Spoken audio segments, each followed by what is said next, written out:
notte più nera, occhi spenti nel buio del mondo, per chi è di pietra come me, pugni chiusi per tutto, per sempre, non ha più ragione la vita.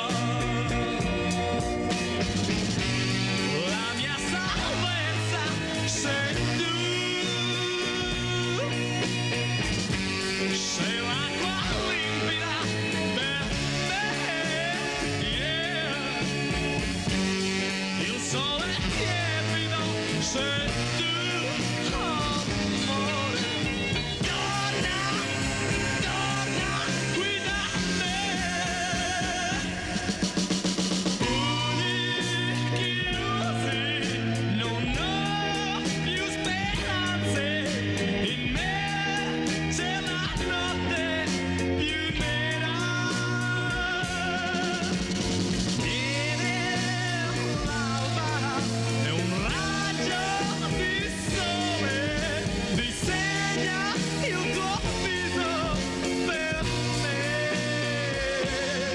Oh, mani giunte, tu sei qui con me e abbraccio la vita con te.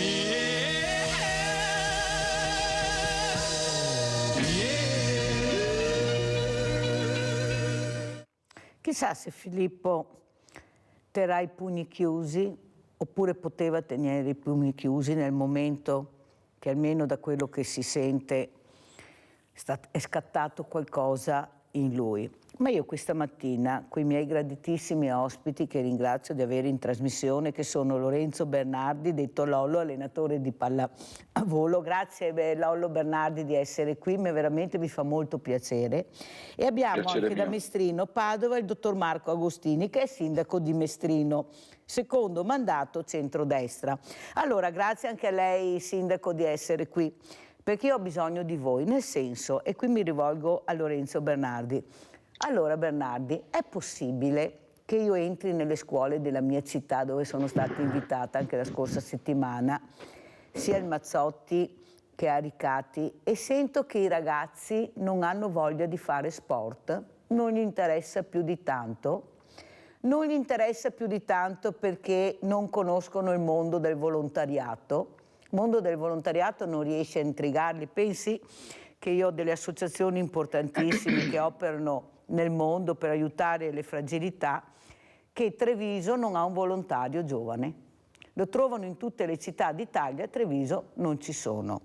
Ma quello che mi rammarica è che, nonostante anche tanti sforzi che facciamo col mondo del volontariato, ad esempio all'ippodromo il secondo anno Sport Senza Barriere, che vuol dire anche barriere mentali, non solo fisiche, non si riesce ad agganciare le scuole. Io penso che se la politica facesse un passo indietro, qui lo dico anche al sindaco Agostini, e non continuasse a guardare le fazioni o i campanili, forse i giovani si avvicinerebbero di più.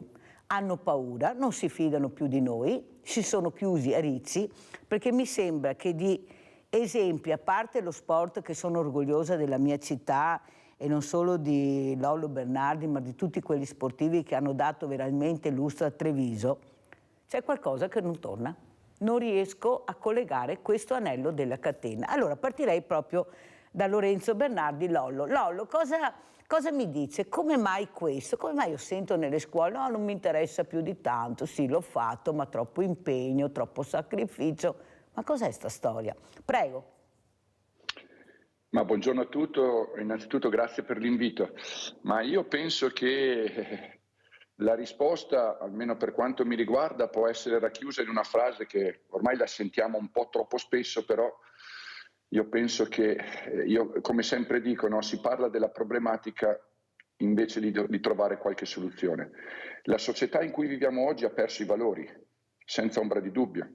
La società in cui viviamo oggi, ci sono troppe attrazioni per i giovani negative che influenzano le proprie scelte, le proprie abitudini, il proprio modo di essere, il proprio modo di comportarsi, e chiaramente in tutto questo, nella perdita dei valori, sicuramente, magari anche in determinate circostanze per forze maggiori, c'è un po' una responsabilità che deriva dalle famiglie, dai familiari, perché ci sono ragazzi che sono abbandonati alla crescita di se stessi da soli, perché magari i genitori devono lavorare, senza ombra di dubbio, però penso che un genitore abbia il dovere morale, il dovere etico, il dovere personale di seguire un figlio, di cercare di capire che cosa sta succedendo attorno al proprio figlio, di cercare di capire quali sono le problematiche sociali che purtroppo al giorno d'oggi si vivono quotidianamente. La perdita di questi valori significa anche l'allontanarsi dal mondo dello sport. Il mondo dello sport, secondo me, non era, ma deve essere considerato come una palestra di vita, come un aspetto di aggregazione, come uno strumento di educazione per i giovani, per i giovanissimi, ma anche per quelli più adulti. Se uno ambisce e piace fare sport, deve rispettare le regole di quello sport, perché come ogni gioco è contraddistinto da regole, deve rispettare le regole dello spogliatoio, del gruppo, della squadra, quindi automaticamente viene insegnata, viene predisposta una linea guida di educazione a quello che stai facendo, che sicuramente ti porta ad avere anche un miglioramento di te stesso al di fuori. È chiaro che se tutte queste cose vengono a mancare, se al giorno d'oggi uno studente che si comporta male a scuola, l'insegnante deve avere timore di riprenderlo perché altrimenti viene aggredito dai genitori, è chiaro che qui vuol dire che siamo completamente fuori strada. Poi dopo è chiaro che la logica conseguenza, purtroppo la logica conseguenza, è quella di ricevere in continuazione, di leggere, di percepire, di ascoltare notizie terribili, però dopo noi non ci possiamo meravigliare più di tanto se lasciamo andare la società in questo senso, in questa direzione.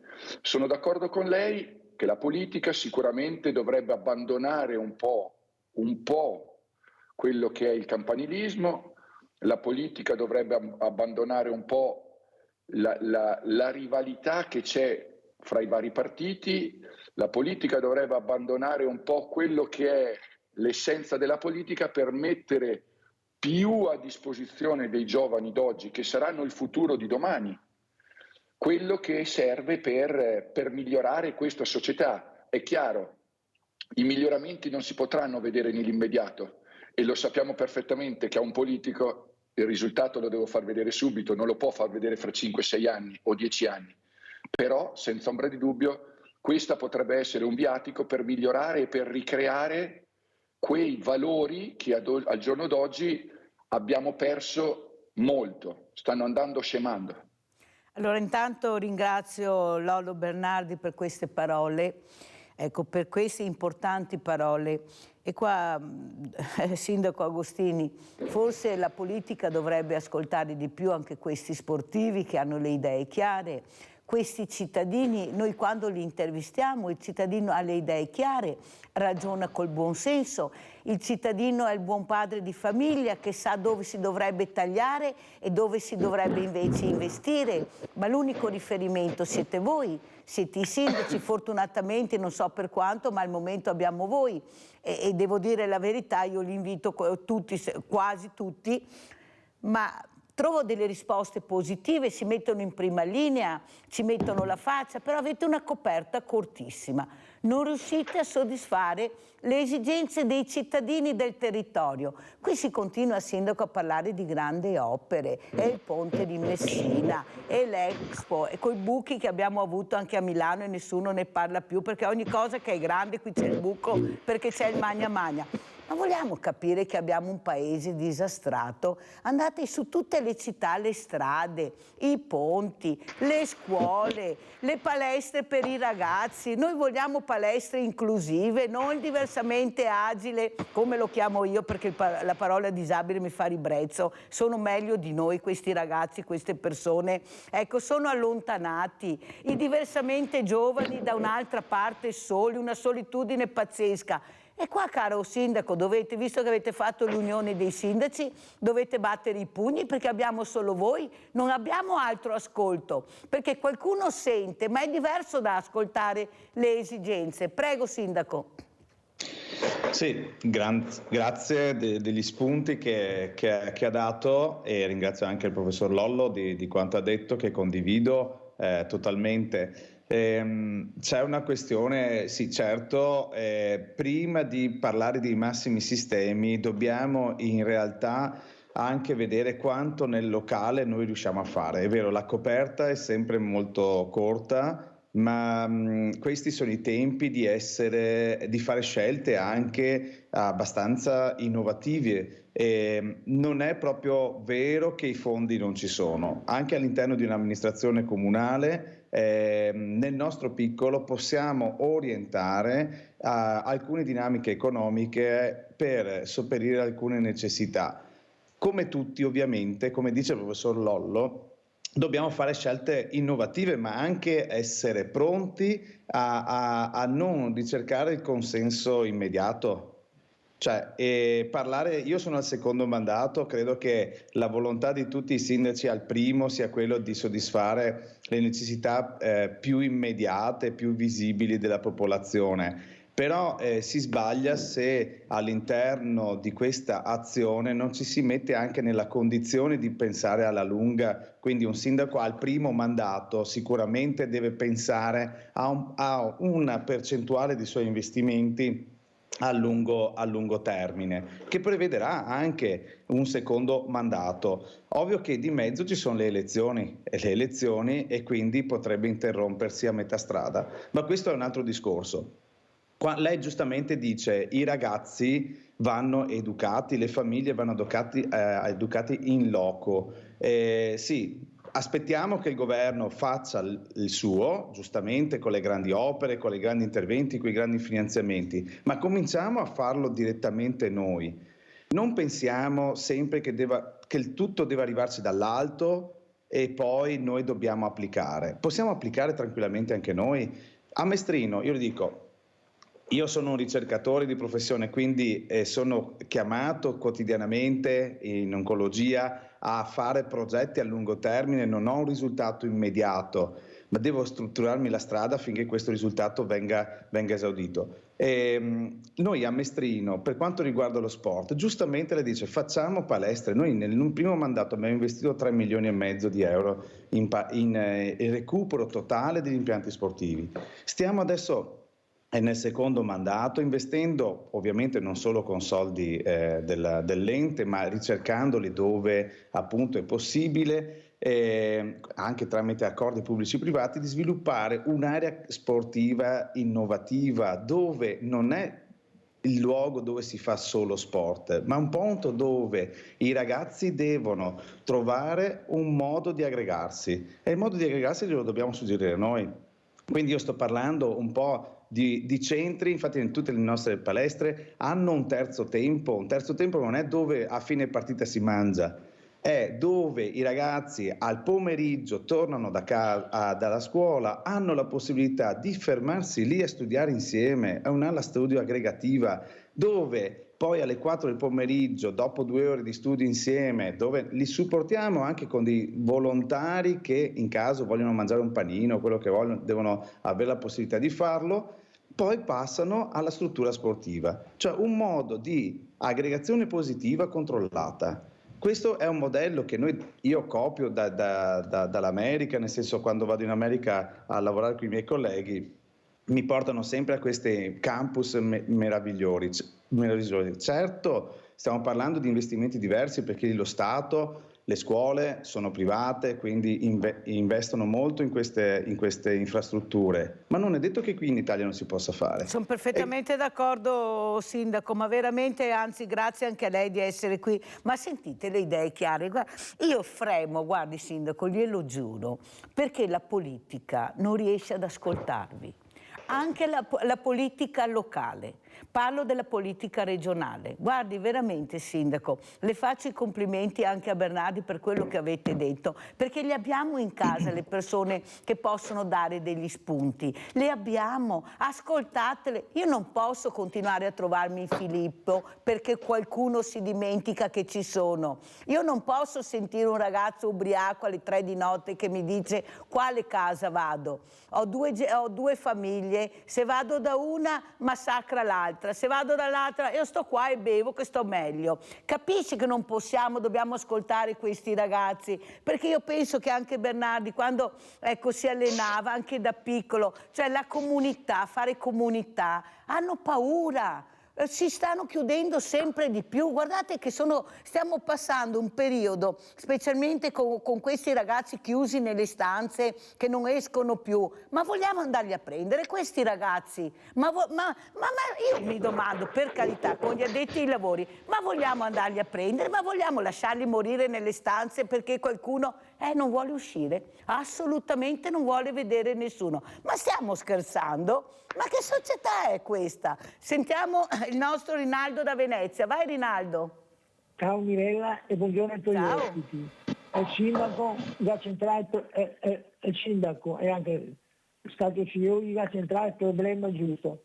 Purtroppo adesso il paese vede tutto al Parlamento, una volta che vede i campi sportivi comunali, vedere i centri sociali con i campi sportivi, vedere i prezzi, vedere tanti tipi di sport che ti potevi fare, anche a giocare a qualsiasi gioco a gratis. Adesso vede tutto al Parlamento, perché anche qua io devo fare qua a Venezia il bosco dello sport.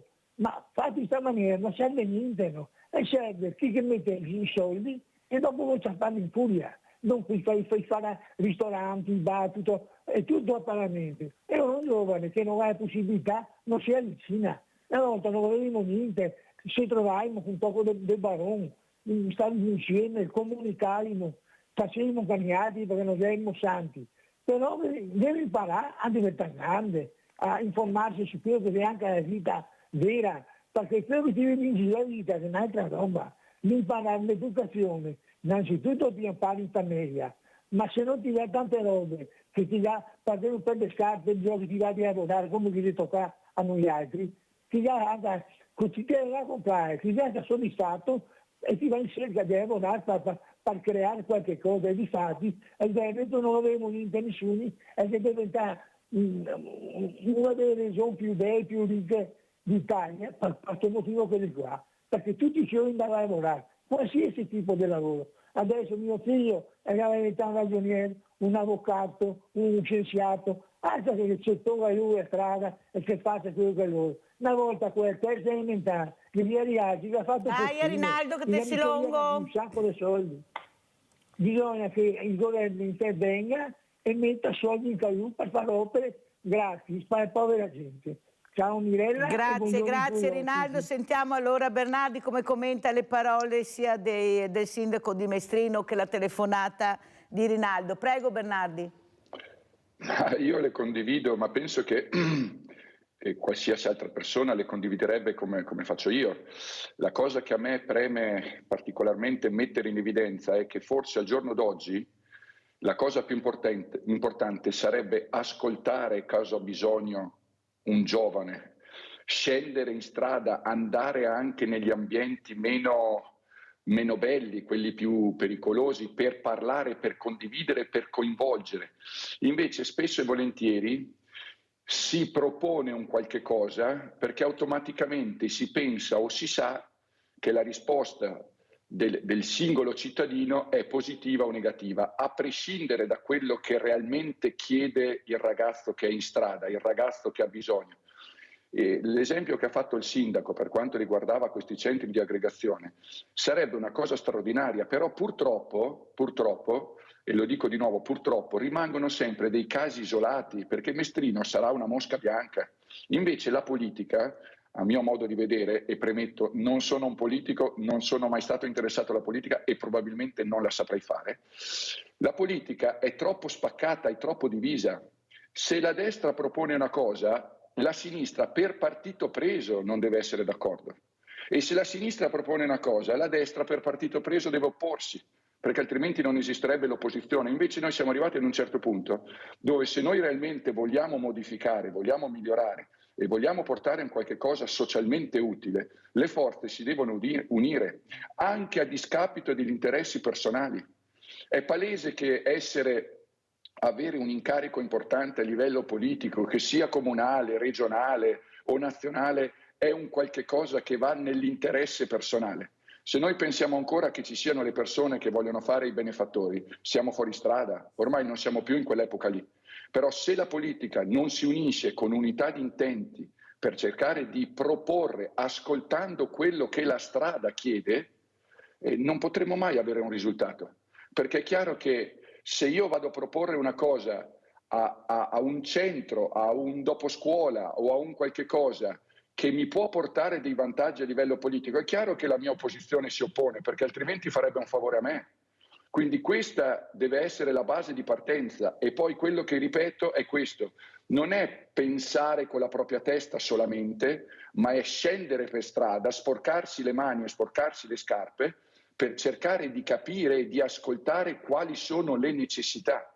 E adesso non entro solamente in merito a quelle necessità che possono essere derivate da un aspetto economico, che sicuramente quello è un altro argomento, è ancora più grande, ancora più complesso e ancora più complicato, ma ad ascoltare quelle che possono essere le necessità che possono richiedere i giovani e, come ha detto il sindaco, devono essere controllate, non lasciate a se stesse. È inutile costruire un centro ricreativo e dopo in questo centro ricreativo, dopo 2 anni, entrano e spacciano.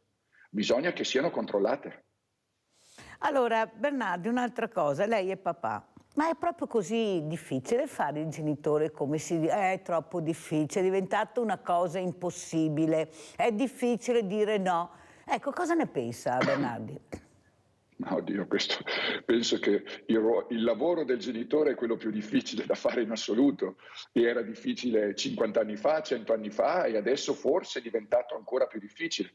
Quello che mi balza agli occhi a me è che purtroppo oggi ci sono troppi ragazzi, come dicevo prima, anche per forze maggiori, perché quando una famiglia, i 2 genitori devono lavorare entrambi, quando ci sono problematiche fra i genitori, quando ci sono delle separazioni complicate, quando c'è violenza, perché questi purtroppo sono gli argomenti di attualità, no? È chiaro che questo si amplifica ancora di più. Io penso che, come dicevo, il genitore, quando sceglie di mettere al mondo un figlio, debba avere automaticamente la consapevolezza e l'obbligo di cercare di educarlo.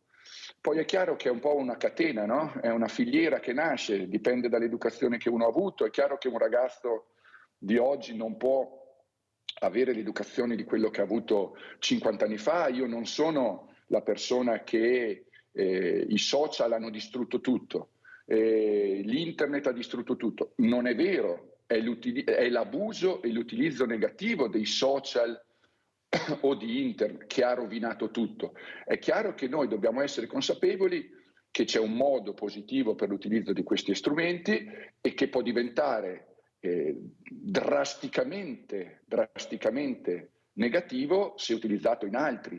È chiaro che al giorno d'oggi lo vediamo, no?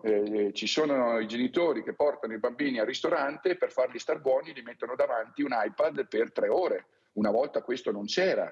È chiaro che tutte queste dinamiche, io dico sempre, troppa acqua fa morire anche le piante, e quindi ci vuole sempre il buonsenso. Questo buonsenso penso che si sia perso, perché c'è troppo estremismo o da una parte o dall'altra, e l'estremismo da una parte o dall'altra spesso e volentieri coinvolge un qualche cosa in un epilogo finale negativo. Allora, Sindaco Agostini, grazie Bernardi. Quello che però lei ha detto prima è in parte vero, nel senso che anche la società deve fare comunità, ognuno di noi deve fare qualcosa. Ma io penso al grande numero che abbiamo nel territorio, poi noi a Treviso, di volontariato, con tantissime associazioni, che molte di loro, non tutte, perché anche là bisogna un po' scremare, fanno oltre il suo dovere. Hanno cercato di dare in tutti questi anni quella toppa che la politica non riusciva a mettere. Basta alzare il telefono, i sindaci, e loro arrivano e non chiedono, fanno immediatamente. Non è che scrivono la mail, loro agiscono. Però hanno colpito proprio quel mondo là, sindaco, con la burocrazia. Come fare a eliminare il buon volontario, quello bravo, quello di prima linea, quello semplice, con la burocrazia? Perché non sono all'altezza di stare a queste regole, a questi giochi infernali di numeri, e perciò hanno lasciato. Ma si rende conto? Allora, nel lavoro hanno colpito gli artigiani, che erano il nostro know-how, questa creatività che avevamo, che fortunatamente ancora qualcuno c'è, ma ne abbiamo persi tantissimi, sperando chissà dove, chissà cosa, giungesse la manna dal cielo, invece hanno distrutto il paese. Adesso colpiscono il mondo del volontariato. Allora capisce che se andiamo a colpire proprio quei mondi dove questi ragazzi avrebbero potuto avere degli esempi positivi, la scuola è distrutta, lo dicono i docenti qui ospiti da me.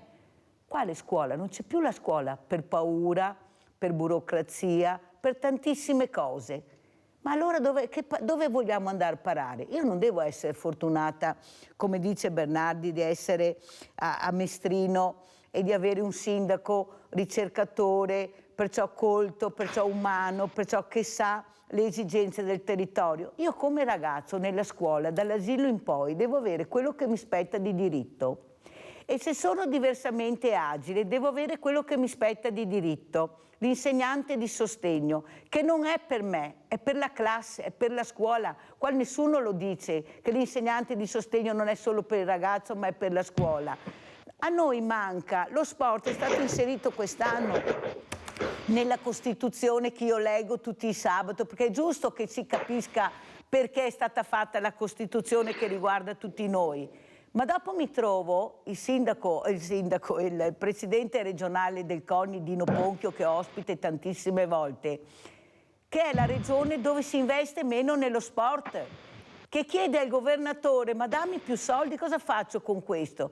Non è stato neppure invitato alla presentazione delle Olimpiadi Milano-Cortina, perché bisogna anche dirle le cose. Allora, se la politica vuole andare a parare sempre dove vuole lei, e non si sa dove perché hanno le idee confuse e molto, noi stiamo perdendo tutti questi ragazzi, questi bravi dirigenti, questi presidenti che veramente hanno le idee chiare su quello che servirebbe, che sono brave persone. Capisci che faccio fatica, sindaco, ad accettare, ma anche la comunità, anche voi, ogni persona deve fare. Ma cosa dobbiamo fare più di così? Ma si stanno distruggendo quello che ha tenuto in piedi l'Italia, che è il volontariato. Sindaco, non dico a lei, lo capisce bene, ma a livello regionale e nazionale sto parlando. Dove andiamo a parare? Il calcio che diventa veramente strumento di lucro, bisogna pagare il calcio. E non parliamo di altri sport che abbiamo. Come fanno queste famiglie? Un banco alimentare, sindaco, anche mercoledì. Io vedo brave famiglie che arrivano, non hanno più un centesimo in tasca. Non ce la fanno arrivare alla prima settimana. Gli anziani che chiedono un pacchettino di caffè. Ma io mi sento veramente umiliata. Dico, ma su che paese vivo? E poi si parla del ponte di Messina, della pista da bob, e bisogna fare le grandi infrastrutture. Ma andate a lavorare, ragazzi, andate a vedere quello che serve veramente nel territorio, l'aiuto all'anziano, alla persona, al giovane, le palestre, lo sport, la cultura, l'arte. Prego, sindaco. Sì, lei è motivo di ispirazione e anche di alcune affermazioni. Io ricordo un'affermazione, tanto per racchiudere il suo concetto, che bisogna partire sempre dalle cose più piccole per poi realizzare le più grandi. E mia nonna mi diceva sempre, se quei miei franchi che te fa i milioni dopo, sì. no? Aggiungendo una monetina alla volta. Lei ha colto sinceramente alcuni punti salienti.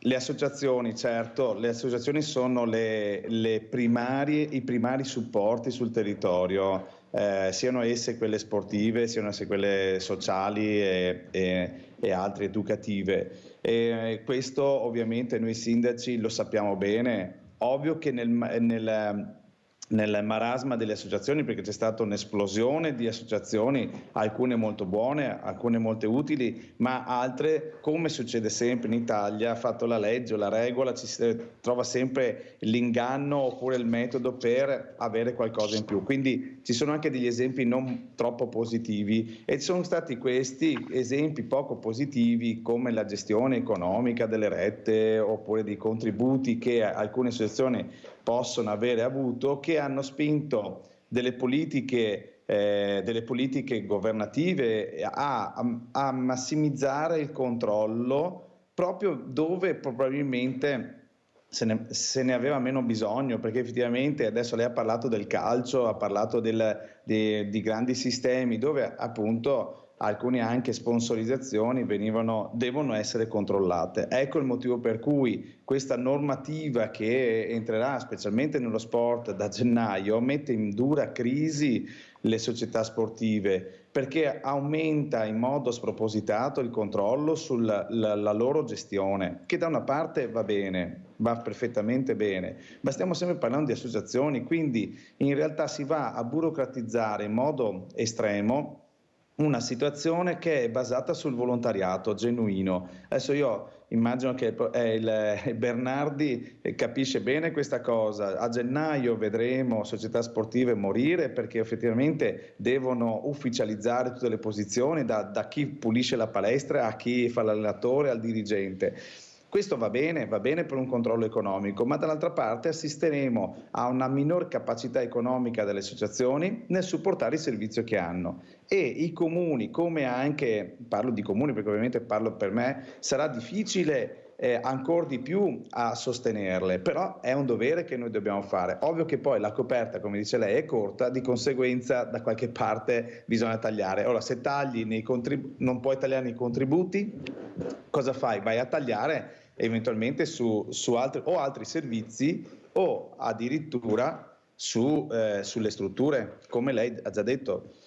Quindi è un cane che si mangia la coda e necessita una programmazione più elevata dove lei giustamente dice noi sindaci siamo i primi, il front office, abbiamo molte responsabilità, abbiamo buone idee, molte volte le nostre idee, ecco io dico perché mestrino e condivido che potrebbe diventare solo una mostra bianca, se però, ecco io ragiono da ricercatore, quando io devo andare a chiedere in regione o allo Stato, devo andare con qualcosa di concreto, non con un'idea. Io prima attuo il mio progetto con i miei finanziamenti, dopodiché questo modello lo propongo e lo sto proponendo ai colleghi limitrofi perché io non devo ragionare, le mie strutture possono essere utili anche ai comuni più piccoli vicini. Quindi l'idea è quella di fare il distretto dello sport allargato, perché non siamo Padova, però per dire allarghiamo questa e la potenzialità e alla diversificazione anche dello sport, perché in realtà non ha nessun senso che a Mestrino ci siano 8 specialità sportive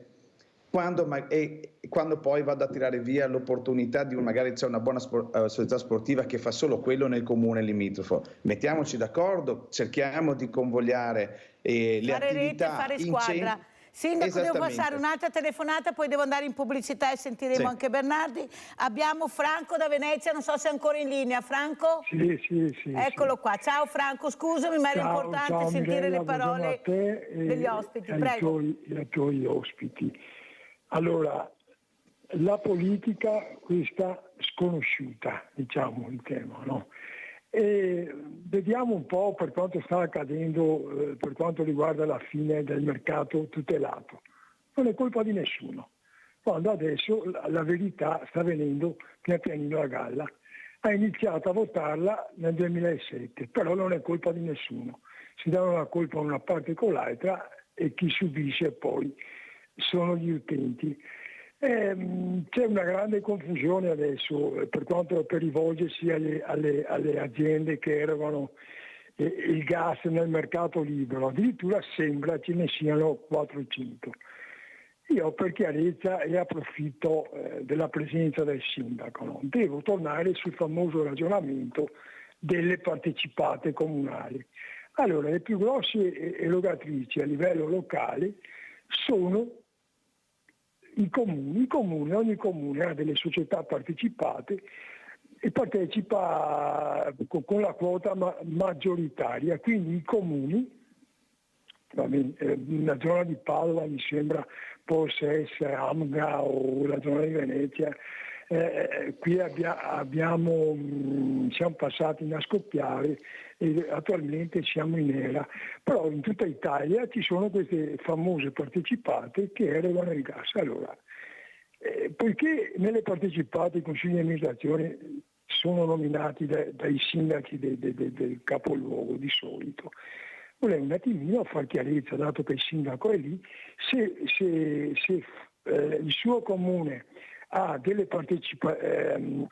quote associative nelle partecipate comunali, e perché allora loro non fanno dei prezzi, diciamo così, adeguati affinché il cittadino utente possa affrontare serenamente questa problematica. Cioè io dico, al netto dei costi del gas, al netto delle spese di personale, stringete un po' la cinghia, se è possibile naturalmente, se non è una mia elucubrazione, facendo dei prezzi, diciamo così, in questo periodo di difficoltà. Perché io sui giornali leggo dei bilanci stratosferici. Non lo so, fatti su chi, su che cosa. Se posso avere una risposta sotto questo profilo qua, naturalmente investo il signor sindaco che Franco, ti daremo subito la risposta che la meriti, però prima dobbiamo andare in pubblicità ed è giusto quello che hai detto, condivido in pieno, Franco, le parole che hai detto e dove vuoi arrivare. Pubblicità.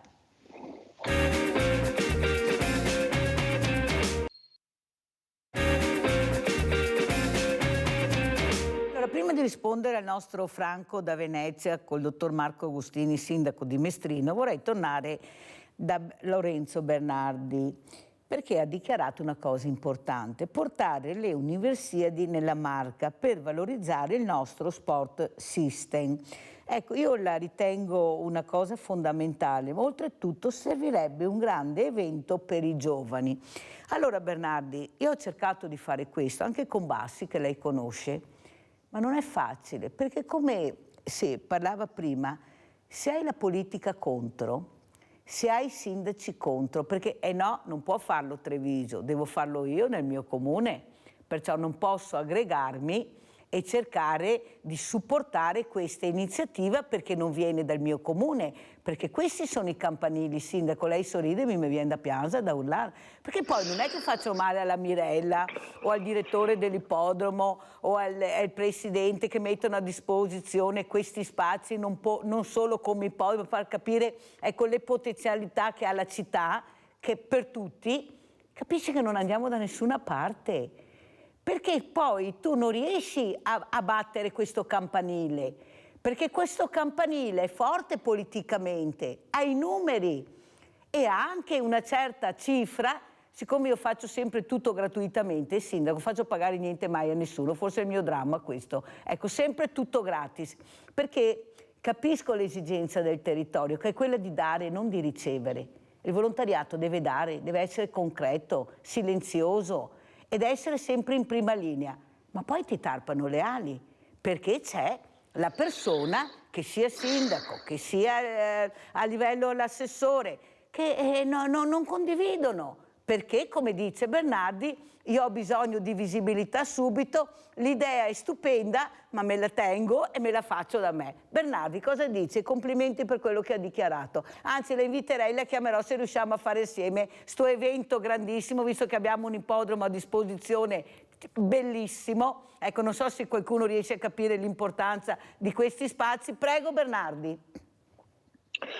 Ma in sede di quel convegno che era stato fatto sullo sport, era stata fatta una domanda cosa potrebbe essere utile per diciamo, attirare l'attenzione, attirare dei giovani, fare un qualche cosa per i giovani. No? Penso che adesso recentemente abbiamo avuto la concreta possibilità di vedere cosa significa per una città come Torino avere l'organizzazione degli ATP Finals di tennis, no? Sempre esaurito. Fortunatamente con grande orgoglio un giocatore italiano è arrivato fino in finale, quindi grande attenzione mediatica e quant'altro. È chiaro che lì è un evento di uno sport singolo, quindi se noi volessimo ipoteticamente pensare a qualche cosa che possa aggregare, qualche cosa che possa essere utile al sociale, qualche cosa che possa avere anche un indotto economico per quanto riguarda il territorio e tutto, parlando del Veneto, io ho espresso la mia opinione che sarebbe fantastico poter organizzare una sorta di un evento che coinvolga un po' tutte le discipline sportive, che coinvolga giovani di più età.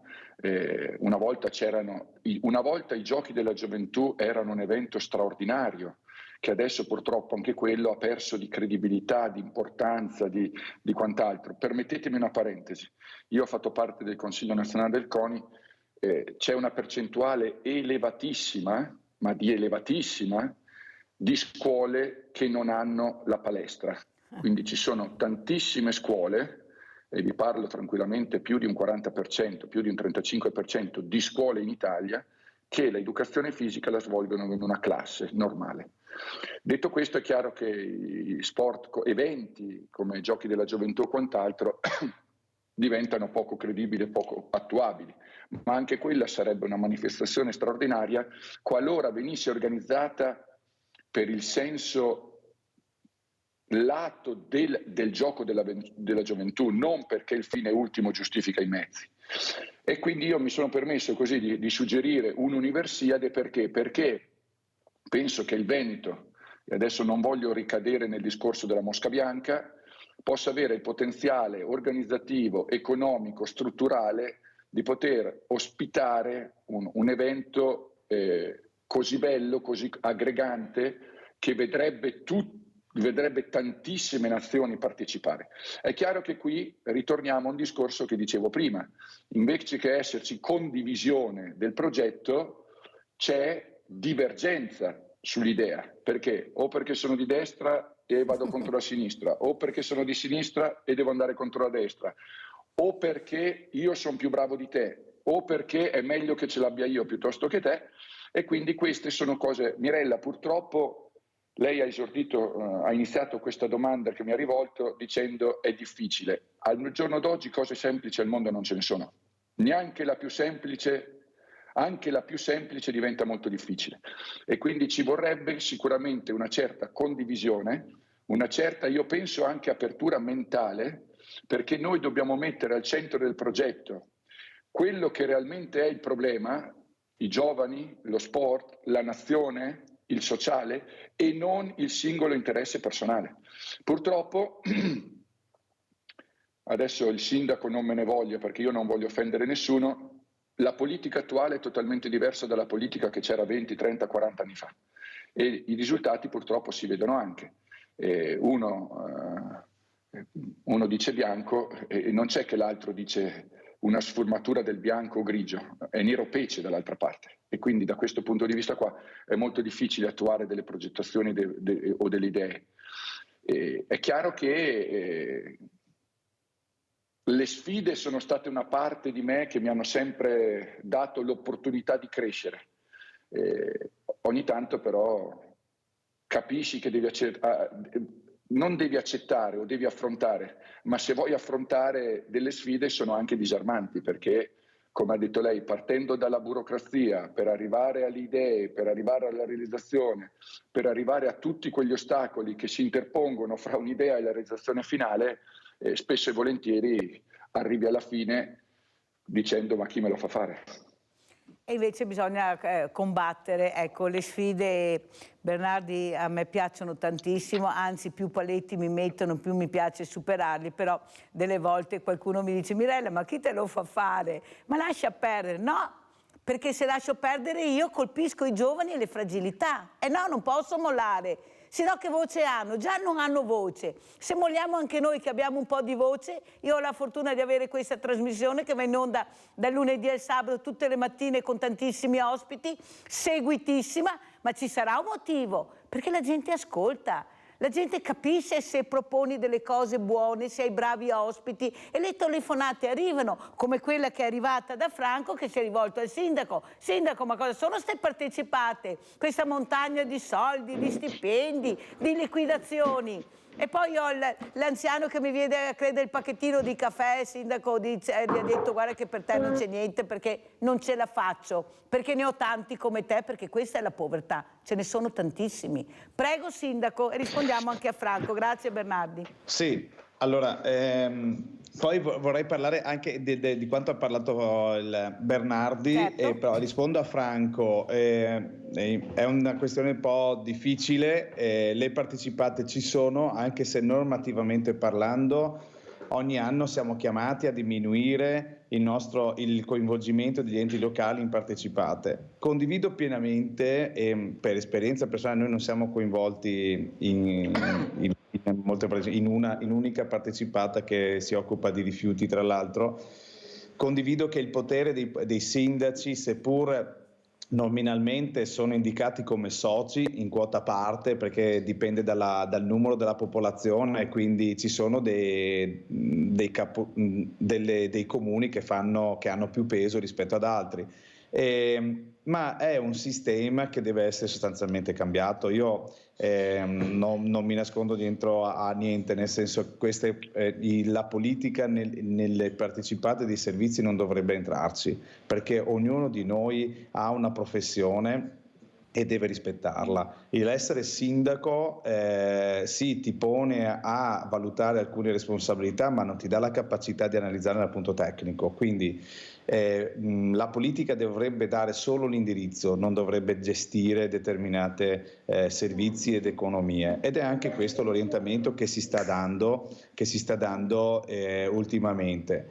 Per quanto riguarda i prezzi, è il sogno nel cassetto di tutti, cioè garantire un servizio al minor costo possibile.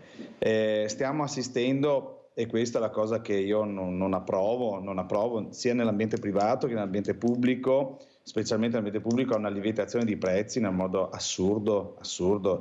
Ci nascondiamo dentro al fatto della guerra, della pandemia prima. Si chiama speculazione, sindaco?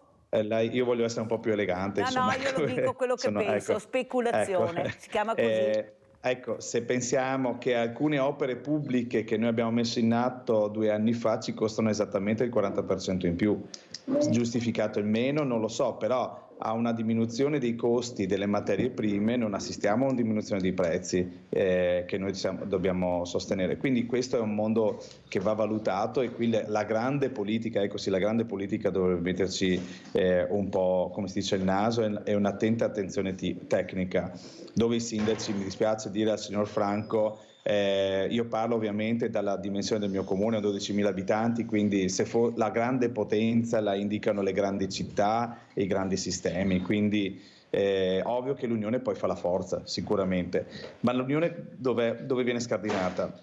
Nelle linee politiche. Condivido quello che dice Bernardi, non mi ha assolutamente colpito la sua affermazione, se non in positivo. Non siamo i politici di 20 anni fa o di 40 anni fa. Siamo persone prestate alla politica, siamo persone che ovvio fanno altre attività.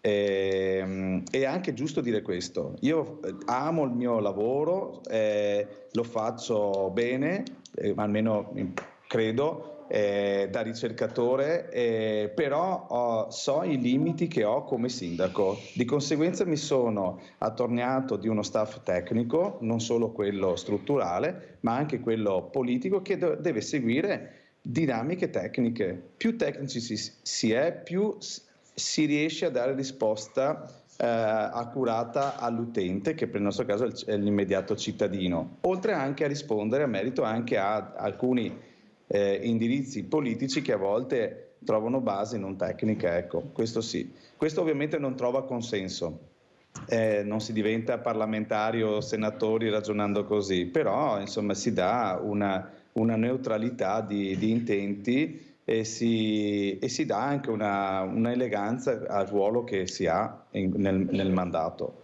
Questo sì.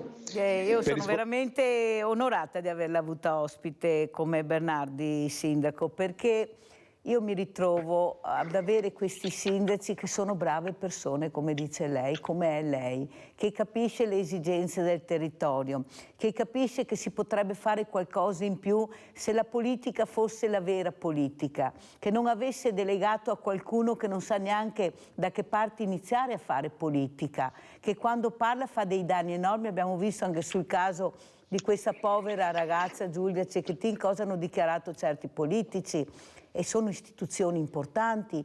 Capisce che non si può continuare a far finta di niente. Io nella mia trasmissione ne parlo, dico quello che pensa il popolo, perché io sono in mezzo al popolo e devo dire quello che sento, non quello che vuole qualcuno. Io non ho il bavaglio fortunatamente, ma penso di dire le cose giuste che sento per la strada, dall'anziano, dal giovane, dallo studente, dal docente. Però io non posso non farle questa domanda, visto che lei è anche un ricercatore. Io ho sentito l'appello del direttore generale Francesco Benazzi, dell'ULSS 2 della Marca Trevigiana, che ha chiesto di vaccinarsi contro il Covid. È una situazione imbarazzante per questo direttore, perché è stata fatta l'anti-influenzale, ma non è stata fatta quello del Covid. Cosa ci vuole dire? Questa ancora paura che regna sovrana, soprattutto sui diversamente giovani, anche acciaccati, che dovrebbero vaccinarsi. Mi scusi se le faccio questa domanda, ma quando ho un ricercatore bisogna farlo. Bisogna far parlare gli addetti ai lavori, quelli che sanno, e come che dice lei, che non mirano alla poltrona politica, ma al bene della comunità, e qui è la società italiana. Prego. Sì, allora sui vaccini condivido pienamente che bisogna supportare una campagna di vaccinazione. Io stesso ho creato, ogni anno creo un centro di vaccinazione temporaneo, ecco, uso impropriamente una palestra, ma ci metto dentro tutti i medici di base, gli infermieri, la Croce Rossa, per tentare di vaccinare in poche ore la popolazione sensibile. Ecco, l'abbiamo fatto anche un mese fa con l'antinfluenzale. Per quanto riguarda il Covid, c'è una ragione anche scientifica, nel senso che la grande massa della popolazione è stata ampiamente vaccinata con le campagne vaccinali. Ovvio che si deve tenere alta l'asticella per le categorie sensibili, quindi tutti gli anziani sensibili o fragili, disabili, ma anche gli operatori sanitari devono in qualche modo essere sempre coperti. Questo perché lo notiamo, il virus c'è, il Covid c'è anche qui a Mestrino, insomma, sento, non abbiamo le statistiche perché non sono più tracciate, insomma, come lo erano prima, però sentiamo una fetta di popolazione che è sottoposta a influenza o stagionale o Covid. Gli effetti sono blandi se il soggetto è stato vaccinato, questo sì. Potrebbero essere più pesanti nel momento in cui invece va a colpire un sensibile che, anche se ha fatto il vaccino, è esposto ad altro tipo di patologia o di sensibilità immunitaria che potrebbe creargli dei danni o degli effetti un po' più elevati. Non bisogna, in queste cose, in sanità non bisogna mai abbassare la guardia, sostanzialmente. Ovvio che però rispetto a 2 anni fa, insomma, siamo ampiamente più tranquilli, ecco. Quindi capisco anche un po' la divergenza tra fare o non fare, però il soggetto fragile deve avere la sensibilità prioritaria per se stesso. Il miglior medico siamo noi stessi, cioè quando Questo lo diciamo sempre ai miei colleghi e quando ci veniamo interrogati. Io so come reagisce il mio corpo e lo sento strano, nel momento in cui lo sento strano, lo sento indifeso, devo prevenire alcune cose. Questa è la prevenzione, come anche in altri campi, è la miglior medicina. Poi quando arriva l'effetto c'è anche la cura, ecco, allora entra in campo la vera sanità lì.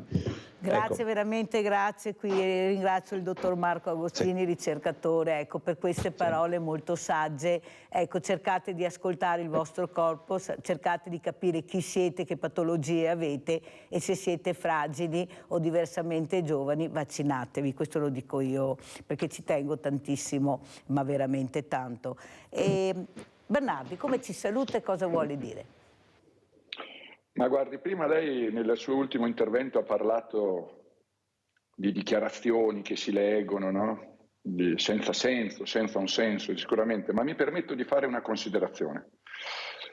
Viviamo in una società, viviamo in una circostanza dove l'apparire è molto più... Abbiamo perso il contatto, vediamo se ritorna. Allora Sindaco, vediamo se riusciamo, ecco, a ricostruire il contatto, che non è sempre semplice. Allora ecco, come ci saluta Sindaco? Ecco, che appello vuole fare? Ecco, facciamo così. Sì, allora io volevo riprendere le parole di Bernardi sull'utilità dello sport e anche le sue. Guardiamo quello che riusciamo a fare direttamente noi nell'immediato. I mezzi li possiamo avere. Nell'esempio dello sport, lei giustamente, come ha detto Bernardi, alcuni non hanno le palestre, ma alcuni paradossalmente anche hanno palestre, però non hanno l'attività motoria certificata a scuola.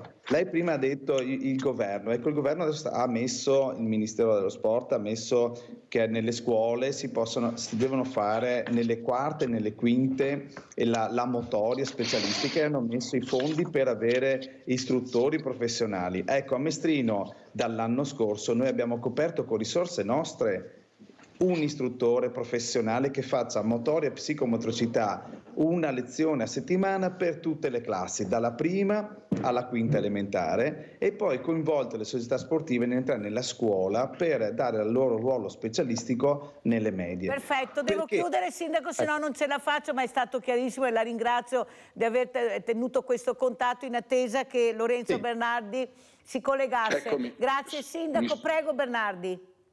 No, le volevo dire, prima lei ha fatto accenno a delle dichiarazioni, a delle prese di posizione anche di qualche politico estreme, no? Penso che siamo in un mondo dove è molto meglio apparire piuttosto che l'essere, e quindi è chiaro che fare un post anche in contraddizione con l'aspetto sociale del momento, le visualizzazioni, un like, la polemica e quant'altro, dove in un mondo dove la meritocrazia non esiste ma serve solo e esclusivamente apparire, può essere una cosa che al singolo individuo interessa. La cosa più grave è che coloro che devono salvaguardare questa posizione, che devono controllare, devono intervenire in maniera importante. Ai giovani però dico una cosa: è vero che noi abbiamo parlato che la politica deve fare un qualche cosa di importante, che i genitori devono seguire più i giovani, però c'è un proverbio, no, che dice aiutati che Dio ti aiuta, e quindi anche i giovani si devono aiutare per far sì che ci sia un qualche cosa di positivo.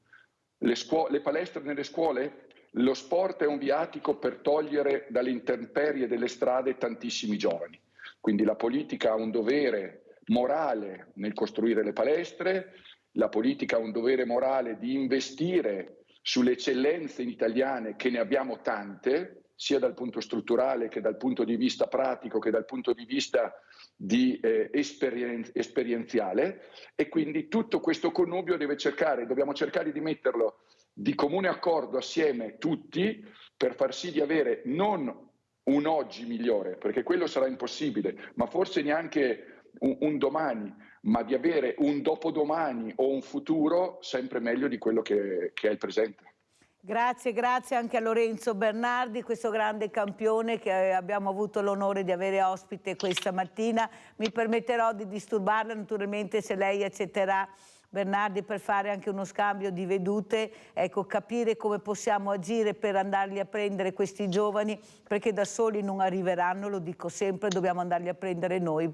Purtroppo siamo arrivati a questo perché si sono chiusi a riccio ed è fatica entrare nelle loro menti. Grazie a Lorenzo Bernardi, grazie a voi. Grazie veramente al dottor Marco Agostini, sindaco di Mestrino. Abbiamo parlato di tante cose e sono convinta che a casa vi sono arrivate le parole giuste dalle persone giuste. Grazie, grazie. Pubblicità.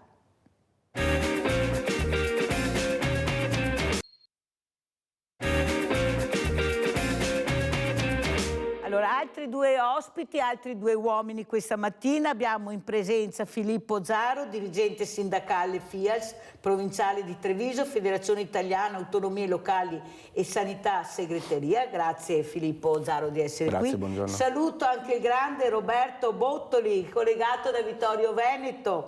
Questo Buongiorno. Presidente dell'Anificio Bottoli, però io voglio ricordare anche il figlio, ecco, questo padre con il figlio che sta tenendo in piedi un'azienda importante, ma si vede che ha seminato bene Bottoli, cosa vuole che le dica io, perché non è semplice trovare queste realtà come la sua. La ringrazio veramente di essere ospiti con noi. Grazie allora, a voi. partirei proprio da Filippo Zaro. Allora, cos'è che la preoccupa di più Zaro? Perché ho letto una sua intervista dove lei dice servono più controlli per arginare le aggressioni che vediamo anche all'interno degli ospedali, dei pronti soccorsi, nei studi medici. Cosa sta succedendo e come proteggere queste persone che stanno cercando di dare con il loro lavoro un contributo a migliorare la società, anche a proteggerla in qualche modo? Prego.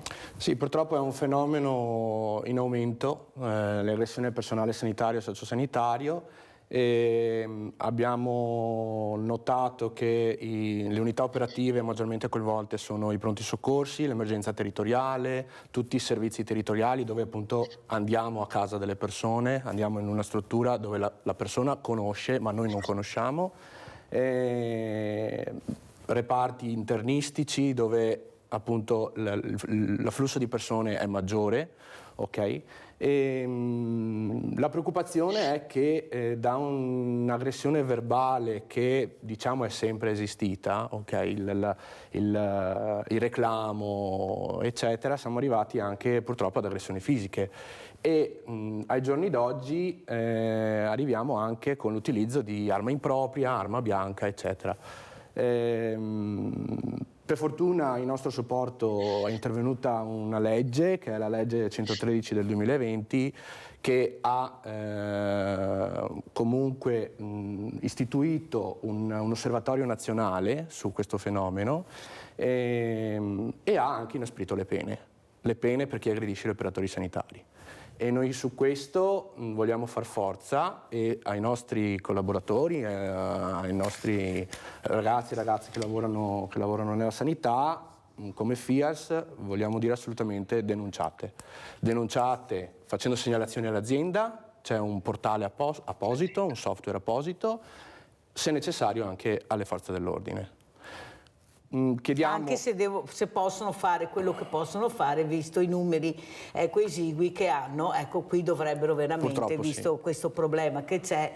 Ma io penso però, e poi passiamo anche a Roberto Bottoli, Zaro, che forse anche il mondo del volontariato potrebbe essere da supporto a queste esigenze, nel senso anche questi studi medici, abbiamo i carabinieri in congedo, abbiamo tante forze dell'ordine, ecco, le armi combattentistiche che possono supportare. Perché non si pensa sempre di fare squadra, di non lasciare ognuno a fare quello che magari di solito fa, ma cercare di supportare questa emergenza che c'è? Io non posso sentire l'anziana che ha paura di uscire alle 5 del pomeriggio perché ha il terrore del diverso, ha il terrore del giovane, ha il terrore di tutto, perché questi messaggi sono passati, ma non è così, non deve essere così. Cosa ne pensa? No, sicuramente utili sono le collaborazioni con le associazioni di volontariato. Lei ha menzionato l'Associazione Nazionale Carabinieri, dove tra l'altro all'interno degli ospedali già fanno, chiamiamola ronda, no? Di controllo nei corridoi. Purtroppo però a loro non sono attribuite le qualifiche di polizia giudiziaria e quindi andare a intervenire in certi casi potrebbe essere un problema. Certo però che sono sicuro che hanno dei contatti diretti con la polizia e con i carabinieri. Sono d'accordo con lei, sarebbe da aumentare questa... Visto che li abbiamo, Esattamente, cerchiamo di, no, come l'esercito lo abbiamo, non capiamo ancora cosa fanno quelli che sono rimasti all'interno e anzi, delle caserme. Ringraziamoli perché sono volontari. Mamma mia, hanno fatto anche per me la raccolta nelle farmacie per i bambini, ecco, se non avessi avuto loro, queste associazioni combattentistiche che veramente non finirò di ringraziare, non ce l'avrei fatta. Allora, invece a Roberto Bottoli, che ringrazio, questo presidente dell'Anificio Bottoli, che con il figlio Ettore sta portando avanti l'attività. Ecco, come è riuscito a far sì che questo ragazzo, ecco, segua le orme del padre? Cosa difficile, difficilissimo fare i genitori, abbiamo sentito, ma specialmente se hai un'azienda importante. Prego Bottoli, sempre grazie. Ma mi prende su un argomento a cui non ero preparato a rispondere, perché pensavo parlare di problemi imprenditoriali, di altro. Quindi lei mi porta in un campo minato, che è quello del rapporto genitori e figli. Io credo che la nostra sia un'attività, il nostro anificio, molto difficile, molto impegnativa, però di grandissima soddisfazione, perché permette di portare sul mercato un prodotto veramente particolare, un prodotto unico. C'è un rapporto con lo stilismo, con la moda che accresce, che dà una visione panoramica, c'è una diffusione globale del prodotto che ti mette in contatto con tutto il mondo, e quindi quelli sono componenti che penso che a un giovane, soprattutto come mio figlio che ha fatto le sue esperienze all'estero per alcuni anni per un noto marchio della moda, questo poter approcciarsi alla moda nel mondo tramite un proprio prodotto fatto localmente, fatto in Veneto, fatto in un'azienda che ha una tradizione di 4 generazioni e è nata nel 1861, ecco, questo approccio penso sia la risposta alla sua domanda. Quindi portare un'esperienza internazionale in un'azienda locale e mettere in contatto il prodotto di base con il prodotto finito, che è quello della moda uomo o donna che sia. Dottor Bottoli, mi spiega cos'è il Made in Italy nel 2023? C'è ancora poco valorizzato, poco supportato, oppure com'è la situazione? Perché noi vogliamo sentire, perché crediamo nelle sue parole, lei ha un onere importante, sta portando nel mondo non solo l'Anificio Bottoli, ma anche il nostro marchio, l'Italia, ecco, e le diciamo grazie anche per quello che ha detto. Prego. Guardi, io ho una carica in Confindustria Veneto e in CUE, Confindustria Veneto Est, da anni, e sono stato rinnovato alla presidenza anche quest'anno. Si chiede di me, mi considerano il portatore del Made in Italy, ma da almeno 20 anni, e ho fatto innumerevoli battaglie perché questo Made in Italy sia maggiormente valorizzato. Lei mi chiede la situazione di oggi. Oggi è fondamentale, nonostante sia stato annacquato, svilito, non protetto, ciò nonostante è ancora la linfa del sistema economico italiano, nel settore tessile e abbigliamento, che è importantissimo, ma anche nel settore automotive, eccetera, nel mobiliere, nell'arredamento, in quasi tutti i settori, nel gioielliere, nell'ottica. Se non avessimo il marchio Made in Italy, che come lei sa è il terzo o secondo o terzo marchio più conosciuto al mondo, dopo Coca-Cola o non so chi altro, l'Italia non avrebbe il successo che ha nel mondo, non avrebbe l'economia che ha, non avrebbe l'occupazione che ha. Quindi è fondamentale. Purtroppo dobbiamo dire che è stato svilito e poteva dare molto di più, potrebbe ancora oggi dare molto di più se fosse protetto e non fosse invece annacquato da un falso Made in Italy, da prodotti semi Made in Italy, eccetera, eccetera. Quindi dobbiamo puntare a rafforzarlo maggiormente.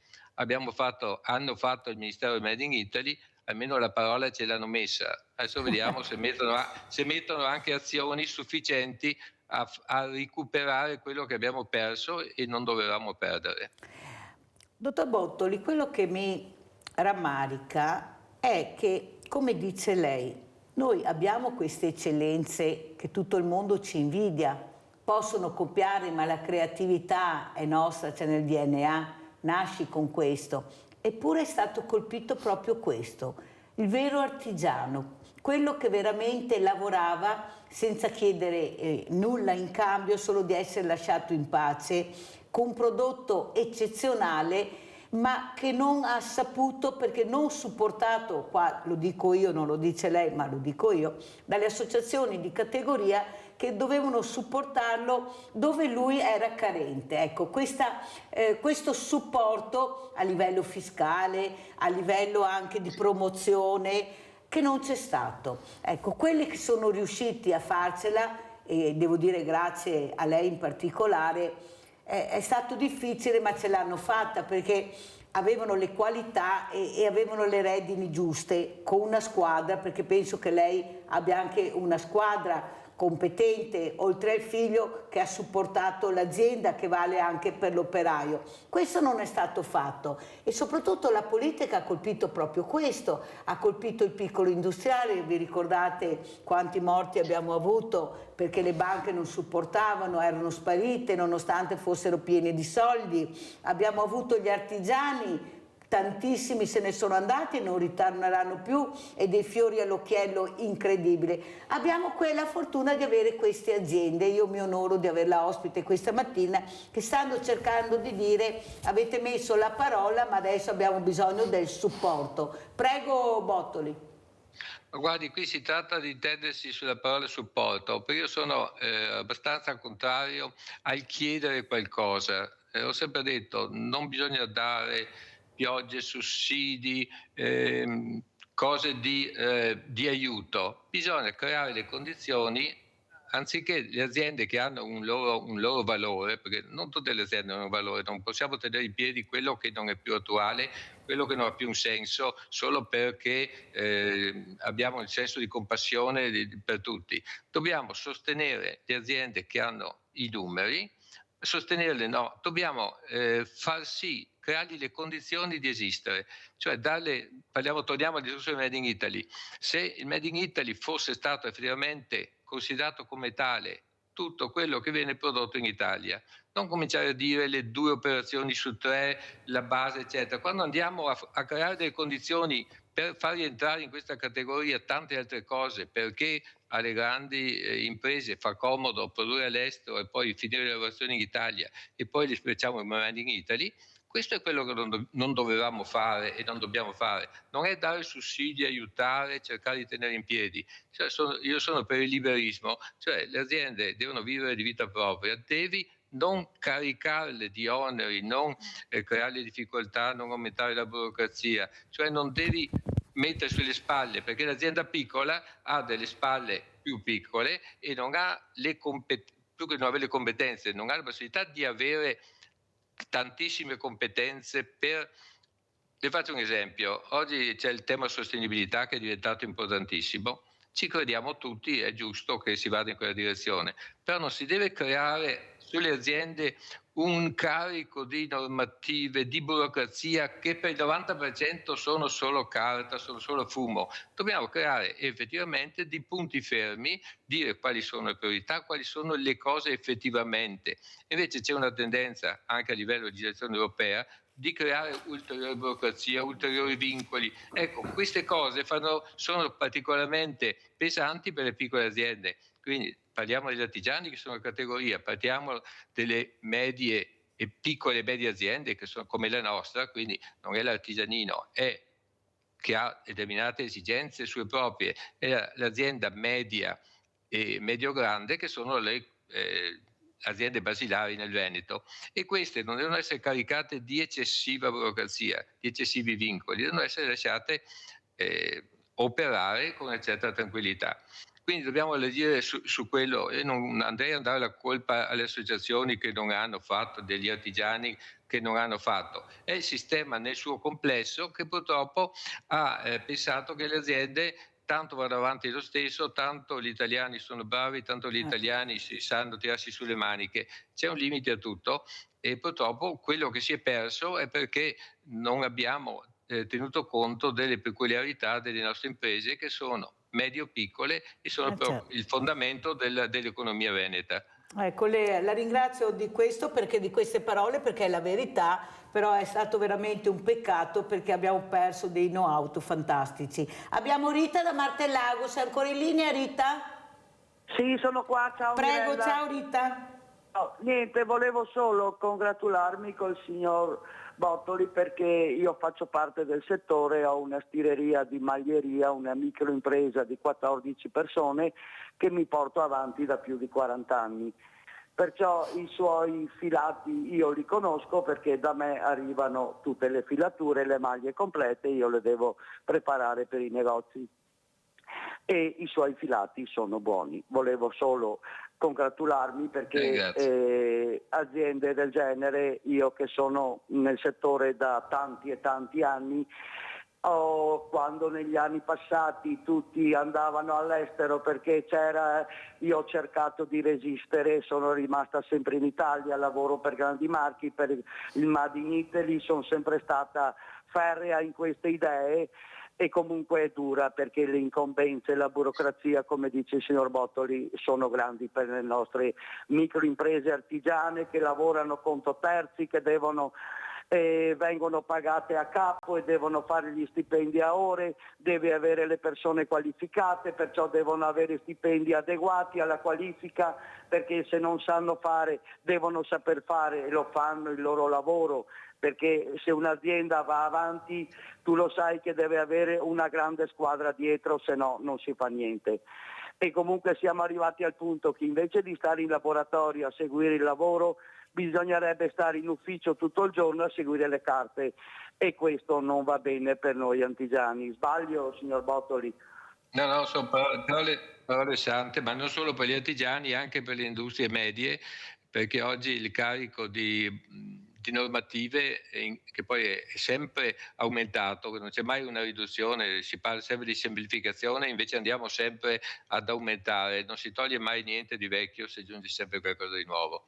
E il discorso sostenibilità vedrà nei prossimi anni sarà un ulteriore veramente aggravio di burocrazia. Purtroppo speriamo di sbagliare. Allora ringrazio Rita da Martellago, penso abbia fatto piacere anche al dottor Bottoli sentire questa telefonata, perché ecco, quando qualcosa va bene il cittadino fa squadra, l'imprenditore fa squadra, l'artigiano fa squadra e si congratula e supporta. Ecco, anche questo è il supporto che facciamo noi, ecco, come popolo, perché siamo anche così, non siamo tutti da buttare come qualche politico pensa. Abbiamo Antonio da Padova, vai Antonio. Buongiorno Mirella. Buongiorno. E buongiorno anche agli ospiti. Scusa Antonio, solo una parentesi, mi dispiace per Luciano Coltro da Verona che non sono riuscita a passare la telefonata, ma come sapete è sempre difficile, questa ora vola. Scusami Luciano, provo a vedere se riesci a riprendere la linea. Prego Antonio. Bene, ecco, io ringrazio il dottor Bottoli e tutti gli imprenditori che sono rimasti in Italia.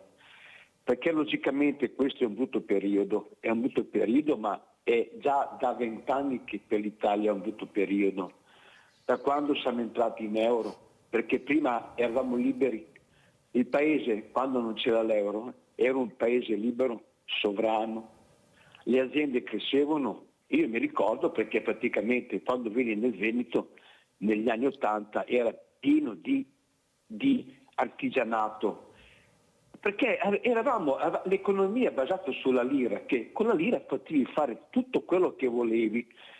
Con l'euro siamo stati sottomessi da questa Europa.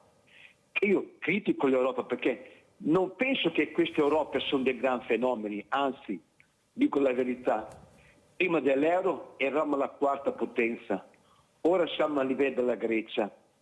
Logicamente poi le tasse, poi dopo tutto il resto, io capisco cosa vuol dire essere imprenditore e io voglio dire la verità, io ho ancora le 10 lire e le tengo come un cimelio, perché dico, la lira era la nostra, si può dire, era la nostra tradizione, la nostra, come si può dire, non so, la nostra cultura era la lira. Perché ci hanno tolto la lira per fare che cosa? Tutto qui. Perché hanno tolto la lira per fare che cosa? Buongiorno e grazie. Abbiamo sentito anche le riflessioni di Antonio, poi le commenteremo anche col dottor Roberto Bottoli, però adesso vorrei sentire anche Filippo Zaro. Ecco, questo DNA, questa creatività anche all'interno degli ospedali che però non viene ripagata. Ecco, abbiamo questi medici che se ne stanno andando. Ecco, il problema non è solo un fattore economico, ma è anche un fattore di valorizzare la propria figura. Ecco, cosa ne pensa? Anche questa è, secondo me, una sicurezza che dovremmo avere, perché sono delle eccellenze che tutti ci invidiano, tanto è vero che vanno già con un posto di lavoro 3 volte pagato, oppure si riversano nella sanità privata. Anche questa è un'aggressione al cittadino, perché non ha risposte, lunghe liste d'attesa, ma nel privato ci vai. Anche queste sono aggressioni, sono guerre che viviamo tutti i giorni, battaglie infinite anche per una popolazione che sta diventando diversamente giovane. Prego. Certo, purtroppo questo è un fenomeno critico. C'è un'evasione dalla sanità pubblica verso il privato, purtroppo, perché noi riconosciamo la sanità pubblica, l'articolo 32 della Costituzione. Che è qua, che poi la leggo, eccola qua, la Costituzione italiana. Per noi è fondamentale. C'è stato un rinnovo recente di un contratto del comparto della sanità pubblica, che però è già scaduto perché è del 2019-2021. Diciamo che l'attrattività a questa professione ormai viene a mancare. Viene a mancare per anche il fenomeno delle aggressioni. L'Osservatorio nazionale appunto fa questo riferimento, che tante cessazioni del rapporto di lavoro sono date anche da quello. Certo, c'è anche il punto di vista economico. Ci sono stati degli aumenti contrattuali con l'ultimo contratto, forse non ancora sufficienti per attrarre personale a fare questo tipo di lavoro.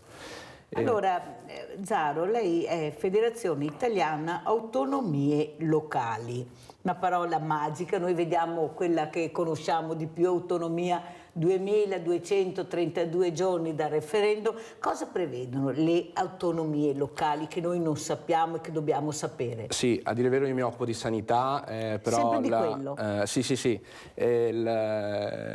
Le autonomie locali, appunto, la nostra organizzazione sindacale va anche a trattare i contratti con i comuni, con le regioni. Quindi sì, siamo concentrati verso il settore pubblico, o quello che dovrebbe essere pubblico, ma purtroppo su tanti aspetti stiamo privatizzando sempre di più. E cosa sente? Che risposte ricevete? Quando vi trovate, che vi confrontate, che voi sapete le esigenze del territorio, quello che si dovrebbe fare subito, non aspettare, prego, perché stiamo parlando di salute, di sanità. Certo, purtroppo le liste d'attesa sono lunghe, dato da tante cose. Diciamo che la pandemia non ha aiutato, c'è la carenza del personale, che appunto è un aspetto importante, che non è dovuto dalle aziende sanitarie. Io su questo mi sento di dirlo, purtroppo non è dovuto da quello, è dovuto proprio dalla poca attrattività alla professione. Ci sono corsi di laurea deserti, concorsi vuoti, e questo è quello che preoccupa, perché oggi arranchiamo ma ci siamo, e domani? Questo è il pensiero un po' della nostra segreteria su come rendere attrattiva la professione. Certo, noi pensiamo che il welfare aziendale, soprattutto nel pubblico, potrebbe essere un'occasione per attrarre i professionisti a venire a lavorare nel settore pubblico. Allora, dottor Bottoli, carenza di personale, cosa che sentiamo anche dagli industriali, dagli artigiani, dai commercianti. Ecco, questo operaio pagato pochissimo, abbiamo gli stipendi più bassi d'Europa, le tasse. Ecco, cosa si potrebbe fare per far capire che forse abbiamo bisogno anche di un volo più alto, di un'asticella più alta, per aiutare a capire che questo paese deve cambiare, deve avere delle forze nuove, la denatalità? Prego. ha messo sul piatto troppi argomenti. Scelga lei, dottor Bottoli. Ne prendo uno a caso. Lei ha detto i stipendi più bassi. Abbiamo i stipendi bassi e i costi più alti.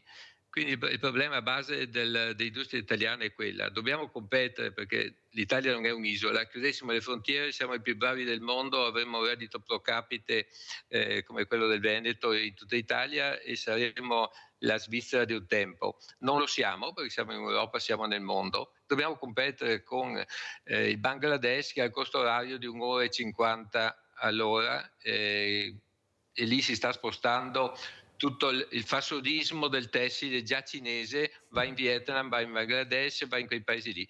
Dobbiamo competere con quei mondi, con quelli che lei dice stipendi bassi, che invece vanno moltiplicati per 2 se non per 3 e quello è il costo che subiscono le aziende e con quei costi devono competere. Quindi il problema di base è vogliamo fare manifattura, vogliamo fare ancora l'Italia del Made in Italy, non è che possiamo moltiplicare le paghe in senso autonomo, dobbiamo far sì che il sistema paese resti competitivo con il resto del mondo. A quel punto dobbiamo attrarre i giovani, ma come lei ha detto, la sanità cerca di attrarli, il metalmeccanico cerca di attrarli, il tessile cerca di attrarli, siamo tutti che stiamo cercando in un bacino che come lei sa diventa sempre più piccolo, quindi la denatalità ne parliamo oggi, ma sono 10 anni che dalle scuole, le scuole diminuiscono le classi, che l'offerta è minore. Grazie al cielo l'occupazione al momento è quasi piena, soprattutto nel nostro Veneto, e quindi cerchiamo di rubarci questi pochi giovani in un bacino sempre più stretto.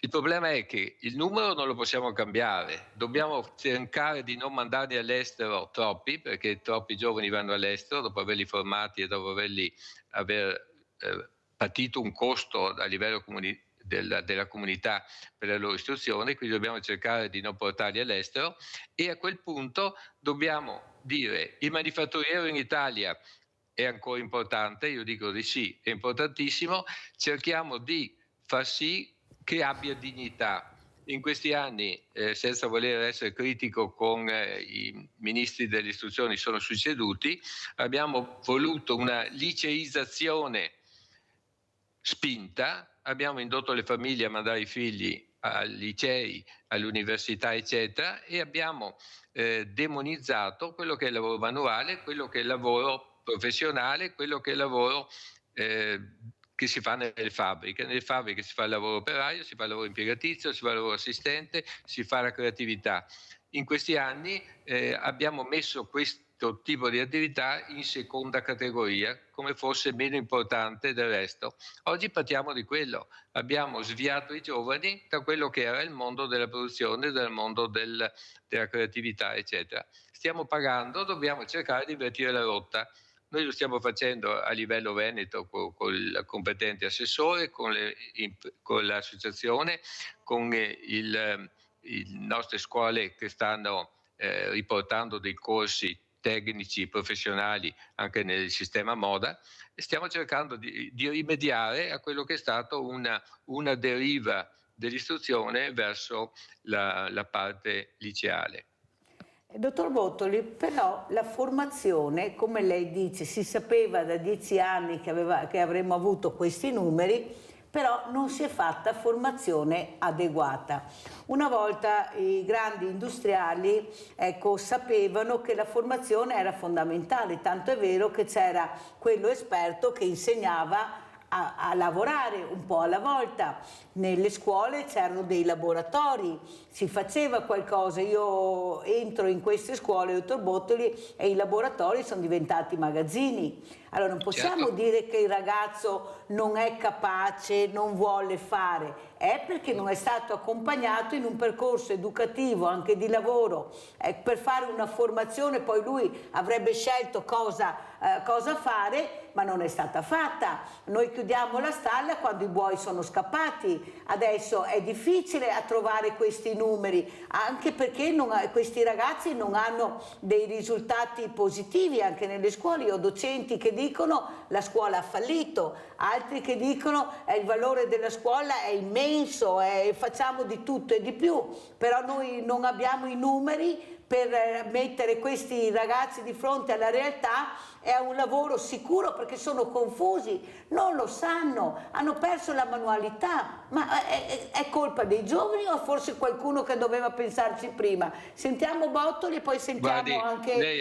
Zaro. Ha toccato un tasto veramente importante. Io, ma penso nessuno della nostra categoria, vuole demonizzare i giovani, assolutamente. Il giovane segue un insegnamento della famiglia, la famiglia segue gli insegnamenti della società e dei media. Quindi non è certo colpa del ragazzo se oggi si trova in una situazione del tipo di cui lei ha indicato. Non è colpa nemmeno negli insegnanti. E ripeto quello che ho detto prima, le riforme delle scuole che sono state fatte e non sono state fatte a livello locale, sono fatte a livello nazionale, hanno indirizzato verso tutto quello che non era tecnica, che non era professionale, e quindi c'è stato un indirizzo di base. Poi le faccio un esempio piccolissimo. Noi nel nostro ambito abbiamo attinto negli anni del personale validissimo dall'Istituto d'Arte, sezione tessile di Vittorio Veneto. Questo istituto esiste ancora, però allora aveva i laboratori, aveva insegnanti più specializzati proprio anche nella pratica. Oggi è diventato liceo artistico con la sezione moda, scuola rispettabilissima, ma è già un liceo. Il giovane che entra in un liceo ha delle aspettative diverse dall'istituto di moda di prima, e quindi già il ragazzo, non per colpa sua, ma è già indirizzato a qualcosa. Portarlo nell'azienda come la nostra, che è un edificio in cui si fa un po' la gavetta, si arriva ai piani alti ma si parte dalla professionalità, è già un frustrare una persona, quindi è più difficile renderla subito disponibile. Ma non è colpa del ragazzo, è colpa del sistema che lo ha indirizzato in un certo modo. In questo, se vogliamo ravvisare una colpa degli imprenditori, questo è un mio leitmotiv che mi rinfacciano sempre, è quello di criticare i grandi imprenditori che avevamo anche in Veneto, che negli anni '80 hanno forzato la delocalizzazione. Quindi imprenditori che avevano dato il benessere al Veneto, che hanno dato il grande sviluppo anche al nostro Veneto, a un certo punto hanno cominciato a localizzare, cosa rispettabilissima, sono scelte loro. Io ho fatto le mie battaglie, sono rimasto in Italia e non voglio confrontarmi con i grandi complessi. La mia critica è l'eccesso di delocalizzazione, cioè quando dai a quei livelli mediatici il segno che in Italia non si può più produrre e si deve solo andare all'estero, sono segnali che poi vanno alle famiglie. Perché se lo dice Bottoli e Vittorio Veneto magari lo ascoltano in 100, se lo dice qualche pezzo grosso con migliaia di operai dà un segnale a livello nazionale. Noi come Confindustria Treviso a suo tempo e anche con il mio apporto avevamo portato una scuola di perito tessile a Treviso. Era l'unico perito tessile rimasto in Veneto. Aveva 25 iscritti, trovavano il posto quando erano ancora in terza o quarta classe. Si è estinto. Perché si è estinto? Ma non perché non trovassero il posto, perché non c'erano più alunni. E perché non c'erano alunni? Perché da certi segnali veniva il motivo che l'industria tessile era finita perché tanto andava tutto all'estero. Questo oggi paghiamo a distanza di 20-25 anni degli sbagli, diciamo, delle posizioni che paghiamo anche oggi. E l'averlo detto 20 anni fa non mi consola, lo dico a lei perché siamo su questo argomento, però oggi subiamo certe scelte che sono venute da Roma dal punto di vista della didattica e a livello veneto per le scelte di imprenditori che hanno fatto giustamente il loro interesse e le loro scelte. Oggi anche noi che siamo rimasti in Italia paghiamo le colpe di altri. Molto chiaro, e la ringrazio Bottoli di aver spiegato il perché ci troviamo in queste situazioni, però io sono sempre dell'idea che anche la politica ha permesso questo, perché se la politica avesse fatto sì che questi imprenditori rimanessero in Italia e noi incentivarli, abbiamo dato soldi a questi imprenditori per andare all'estero, forse qualcosa sarebbe cambiato. È giusto ricordare com'è stata la storia che non si riesce a capire, ecco, il perché, ecco, qualcuno ha permesso questo senza chiedere cosa ne pensava il popolo italiano, che è questo lo che ha fatto grande l'Italia e che ha eletto il politico, sperando veramente di prendere una strada veramente importante che facesse il bene della comunità italiana. Invece abbiamo visto cosa è successo. Si era partiti bene. Mi lascia dare una parola all'ascoltatore. Sì, si era partiti bene, poi avevano scritto anche la Costituzione, Bottoli, questa Costituzione che io leggo tutti i sabati, e invece guardate come ci ritroviamo, e per fortuna che abbiamo anche queste realtà. Prego, no, Bottoli, mi scusi perché ha preso la linea Luciano Colto, che prima sono riuscita a passarlo, ma dopo le do la parola, tranquillo. Grazie. Abbiamo Luciano, vai Luciano. Luciano? Niente, con Luciano questa mattina non gira. Prego Bottoli. No, volevo dare una risposta agli ascoltatori prima che si lamentava dell'Europa. Io non sono un europeista fanatico, assolutamente, però dico, non è il fatto di essere entrati in Europa che ci ha creato e ci crea dei problemi, è come si è entrati. Se cominciamo a entrare in una comunità con un cambio come è stato fatto doppio di quello che era il reale rapporto fra la nostra economia, quella tedesca o altro, abbiamo cominciato col piede sbagliato.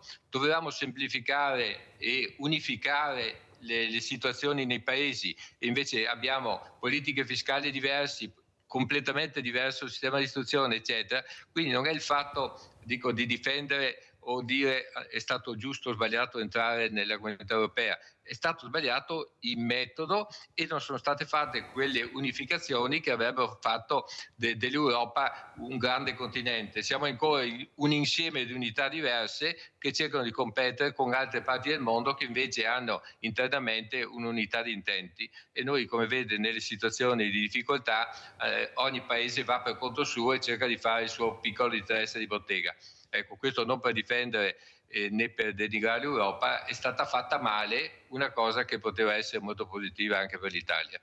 Molto chiaro. Allora sentiamo invece questo giovane Filippo Zaro, indipendentemente che si occupi di un'altra cosa, ma c'è sempre un filo di Arianna che collega, perché l'operaio, la squadra, che ci sia nell'industria, che ci sia nell'artigianato, se sta bene e in salute ed è ripagata in tutti i sensi, funziona bene, e funziona bene l'Italia. Se invece cominciamo, come dice Bottoli, anche a capire che qualcosa si è sbagliato e non fare più prevenzione ma lasciare tanto qualcuno ci penserà, io guardo il mio orticello e cerco di curarmi quello, anche a livello politico non si andrà da nessuna parte. Ecco, questa sanità privata che preoccupa molto. Ecco, io sento le telefonate, anche se qualcuno continua a dire che non è vero, invece è come vero. Luciano, non c'è due senza tre, vediamo se ci sei. Vai Luciano. Pronto? Eccolo Pronto, qua. Mirella? Ciao. Pronto, mi senti? Sì, benissimo. Ecco, buongiorno Mirella, a te e ai tuoi ospiti. Prego. Pronto? Sì, vai. Allora, cara Mirella, tengo botta perché le tue trasmissioni e i tuoi ospiti siete meravigliosi. Sono trasmissioni fatte veramente bene. Però io dico una cosa, intanto sto dalla parte del signor Antonio di Padova, condivido tutto ciò che ha detto. C'ho anch'io quasi 81 anni, dunque ho vissuto e lavorato 50 anni. L'Italia non è più quella di una volta. Su tutti i punti eravamo meglio con la nostra lira e tutto quanto. Perché in questo momento dell'Italia, che i nostri padri, i nostri nonni hanno sacrificato, siamo andati all'estero, abbiamo portato i soldi in Italia per fare brigare, e oggi noi anziani siamo trattati come le bestie. Dobbiamo aspettare anche 2 anni per una visita all'ospedale. E perché? Abbiamo dei politici che veramente non so se andrò a votare, ho votato per 60 anni, non so, perché mi hanno tutti deluso, tante promesse e poche parole e pochi fatti. E questo è il fatto, cara Mirella. È inutile che andiamo in cerca. Abbiamo le città, c'è anche di Anoio, piene di delinquenti, di farabuti che vengono in Italia per Basta rubare. Luciano, perché sennò posso, come al solito, alzi l'asticella e siamo partiti bene. Ti ringrazio della telefonata, sappiamo come la pensi, le tue riflessioni, però io devo sentire parlare anche questo giovane. Ecco, Filippo Zaro cosa ne pensa, anche indipendentemente della professione, di quello che ha detto Bottoli. Ecco, lui ha un figlio che l'ha seguito, però questo figlio ha aperto la mente perché è andato all'estero, ha imparato, poi è ritornato, un'azienda solida. È importante questo, le radici, ecco, le radici, il valore delle radici. Prego. Sì, purtroppo anche nel campo sanitario esiste questa evasione verso l'estero. Ci sono paesi, abbiamo visto recentemente la Norvegia, che offre stipendi di gran lunga superiori a quelli che abbiamo in Italia, gli Emirati Arabi. E oltre agli stipendi, appunto, come accennavo prima, il welfare, quindi che può essere anche l'asilo nido per le mamme lavoratrici, dove poter portare i figli proprio nel luogo di lavoro. Questa evasione è una preoccupazione anche questa, perché abbiamo notato che sono pochi poi a rientrare. Sono pochi a rientrare, rimangono lì, fanno la loro vita lì e ci siamo persi un pezzo della nostra Italia. Ma non rientrano sempre per un livello economico oppure perché tutto sommato sto bene anche qua? Ecco, no, oltre al livello economico c'è anche un qualcos'altro che li attrae. Io non penso che sia solo un fattore economico, forse le menti sono più aperte, non è più faccio lo stesso lavoro sempre là, solo là come abbiamo in Italia, faccio la casa solo quella, sempre quella, guai a cambiare. Il giovane sta diventando diverso, come dice Bottoli, questo figlio che va, le radici sono qua, però lui si sta aprendo al mondo, è un'attività che si apre, è molto importante questo, devi avere anche una squadra adeguata a questo, anche se sei piccolo, ma ci sei, prego. Certo, sicuramente altri paesi, anche europei, hanno una visione un po' più aperta, come dice lei. Diciamo che nel campo nostro sicuramente il punto di vista economico comunque è un punto di vista importante, sentito dal lavoratore. Io ho conosciuto e conosco gente che ha fatto esperienza all'estero, che poi è rientrata, e conosco anche gente che appunto è rimasta lì. Gente magari che non ha fatto famiglia qui in Italia e quindi essendo solo riesce anche a gestire la sua vita all'estero, fuori dalle porte di casa. Chi è tornato perché dice mi sono fatto la mia esperienza, ho visto cose nuove, la sanità è diversa, lì è diversa, le figure professionali hanno autonomie diverse rispetto a quelle sì, ma anche la italiane. Formazione è diversa. Formazione loro è diversa, hanno i laboratori certo. Nelle scuole, sento qua i ricercatori che me lo dicono, in Italia non funziona così, noi abbiamo i laboratori, perciò laboratorio vuol dire manualità, vuol dire metterci le mani. Certo, anche i nostri studenti fanno i tirocini, cosiddetti tirocini e stage, però in certi paesi esteri è proprio anche la competenza che viene poi appunto data dalle scuole, è proprio diversa, e quindi forse il giovane infermiere, il giovane medico va a cercare un qualcosa che qui non c'è, perché lì viene data la possibilità proprio dal tipo della figura professionale che c'è lì, che è diversa dalla nostra italiana. Anche perché la formazione a livello università è la migliore, lo dicono tutti, cioè non c'è università migliore, come viene formato il ragazzo, lo studente qui, non ce n'è per nessuno. Si laureano qui e poi partono. Però poi c'è un'altra cosa, ecco, c'è una cosa che affianca questa formazione universitaria, che è il modo di lavorare. Certo. E questo è molto importante, il giovane è attratto anche da questo, perché io ho la formazione universitaria, mi laureo, però poi oltre alla laurea devo mettere in pratica quello che sono riuscito a imparare, e qua diventa la manualità, e qua non ci siamo proprio. Certo. anche i ritmi di lavoro sono diversi all'estero. Abbiamo visto anche nei servizi televisivi in questi giorni che appunto ci sono delle aree di relax per il personale quando è troppo stanco, stressato. Io non dico di arrivare a questo per carità, però dobbiamo sicuramente guardare alla nostra sanità, alla nostra salute, perché se non abbiamo questo non possiamo andare avanti. Quello che sta facendo Luxottica, 4 giorni alla settimana, stipendio rimane, però c'è qualcosa che mette in evidenza la figura umana. Bottoli cosa ne pensa? Ma io ne penso che da questi discorsi mi è venuta in mente una parola che potrebbe riassumere qual è il problema dell'Italia.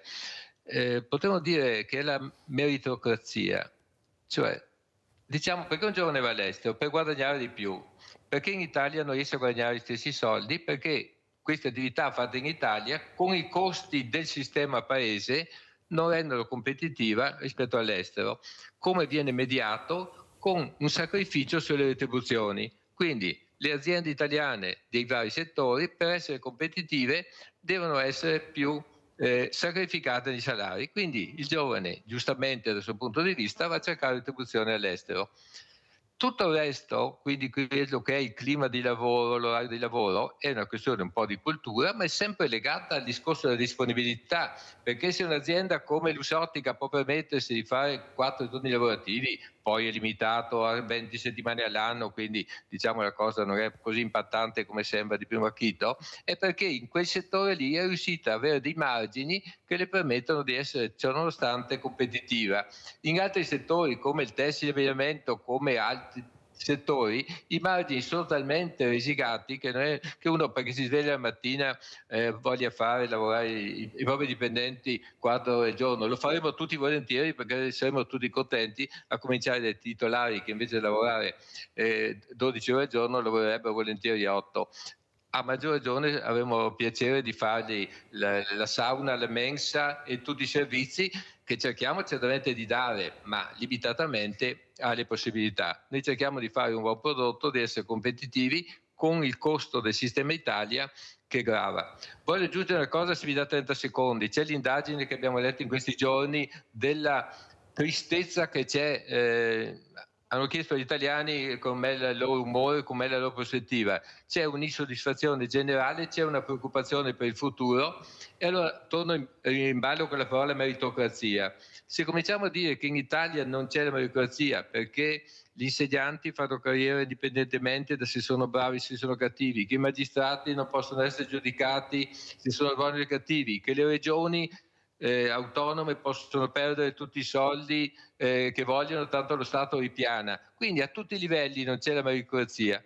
E allora poi non ce la prendiamo se, come diceva l'ascoltatore prima, è un problema di delinquenza per le strade o di mancanza della polizia. La polizia fa il massimo che può, se poi arresta le persone e le vede il giorno dopo per la strada, fanno anche troppo, quindi non dobbiamo imputare sempre qualcuno. È il sistema che ha portato a un livellamento, a un abbassamento della qualità e alla mancanza di meritocrazia.